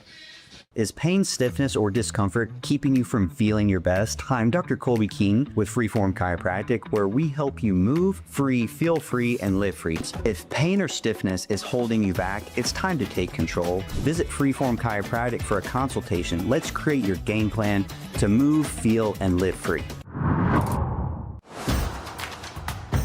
The Children's Health Andrews Institute is helping me get back into the swing of things. They're getting me back to reaching new heights. Back to sticking the landing. Back to setting goals and scoring them. Back to more than a game. As experts in everything from orthopedics to performance training, we specialize in getting DFW athletes back to doing what they love. Welcome back into Plano, wrapping things up after a big 3-2 win for Prestonwood over Bishop Lynch. John Little back with you here on the post-game show. Great to visit with Aiden Moffitt, well-spoken young man after his big game. And here's what his line score looked like in the box score. He goes 2 for 3 with a double, 2 RBIs, and was also hit by a pitch and intentionally walked in the game. Didn't get to Trent Valade's numbers, but he was on base 3 times, all on intentional walks, going 0 for 2 in the game. But the mere threat of his presence helped move things along for Prestonwood. 0 for 3 for Max Bachman, who also had a walk. Riggs Huggins in this contest got on base all 4 times. He was 1 for 1 with a single, hit by pitch, a walk, and an intentional walk. Cruz Benuelos, 0 for 4 day with a couple strikeouts. Quinn Majewski had a bunt single and a run scored, going 1 for 4. Danny Lunny was 0 for 3, but did have a sacrifice bunt, and Chance Kidd 0 for 1.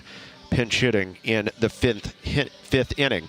On the other side for Bishop Lynch, they got an 0 for 3 day from their leadoff hitter, Noah Herman. He did have a walk. Jake Bassick was 1 for 3 with a single. Julian Akala was 1 for 4 with a single and a run scored. Jack Carpenter 0 for 4 with 3 strikeouts.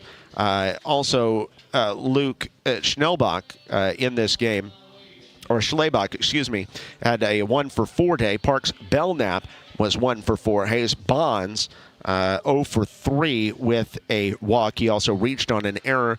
Cam Carpio had an 0 for 3 day. Joey Sepulveda batted for him in the 6th inning and struck out looking with the bases loaded. And Bennett Schroeder at the bottom of the order got on base all 3 times. He walked twice, was hit by a pitch, and scored a run as well. And again, the winning pitcher in relief, F.J. Ginyard, and the losing pitcher in relief was Jake Bassick. Prestonwood Christian moves to 17-2 on the year, 1-0 in district play with the win, and Bishop Lynch falls to 12-10-1, 1-1 in district action. The two teams meet again coming up on Friday night at 7 o'clock. That matchup will be in Dallas, so Prestonwood will have to get back on the horse, try to do it again, while the Friars look for a little bit of payback in this very evenly matched game. Big thanks to everybody involved in this broadcast, and it was a cast of thousands helping out today. Cannot do it without you. Again, the final score, 3-2. Prestonwood Christian takes down Bishop Lynch in 8 innings. Thanks so much for being along for the ride tonight. I'm John Little, and we're saying so long from Prestonwood and here at Graham Field, where Prestonwood takes down Bishop Lynch 3-2. This has been a presentation of Metro Sports Communications.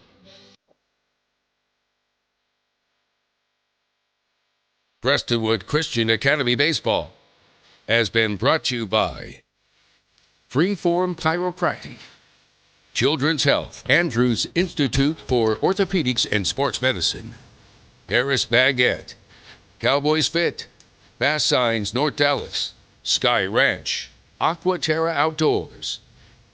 Also by Texas Tiny Teeth Pediatric Dentistry and Orthodontics, Up to Date Roofing, Incentive Brands, Chick-fil-A at Plano Parkway and Park Boulevard, Comfort Maker Air Conditioning and Heating, Global Strategic, Milestone Electric, and Vista Physical Therapy.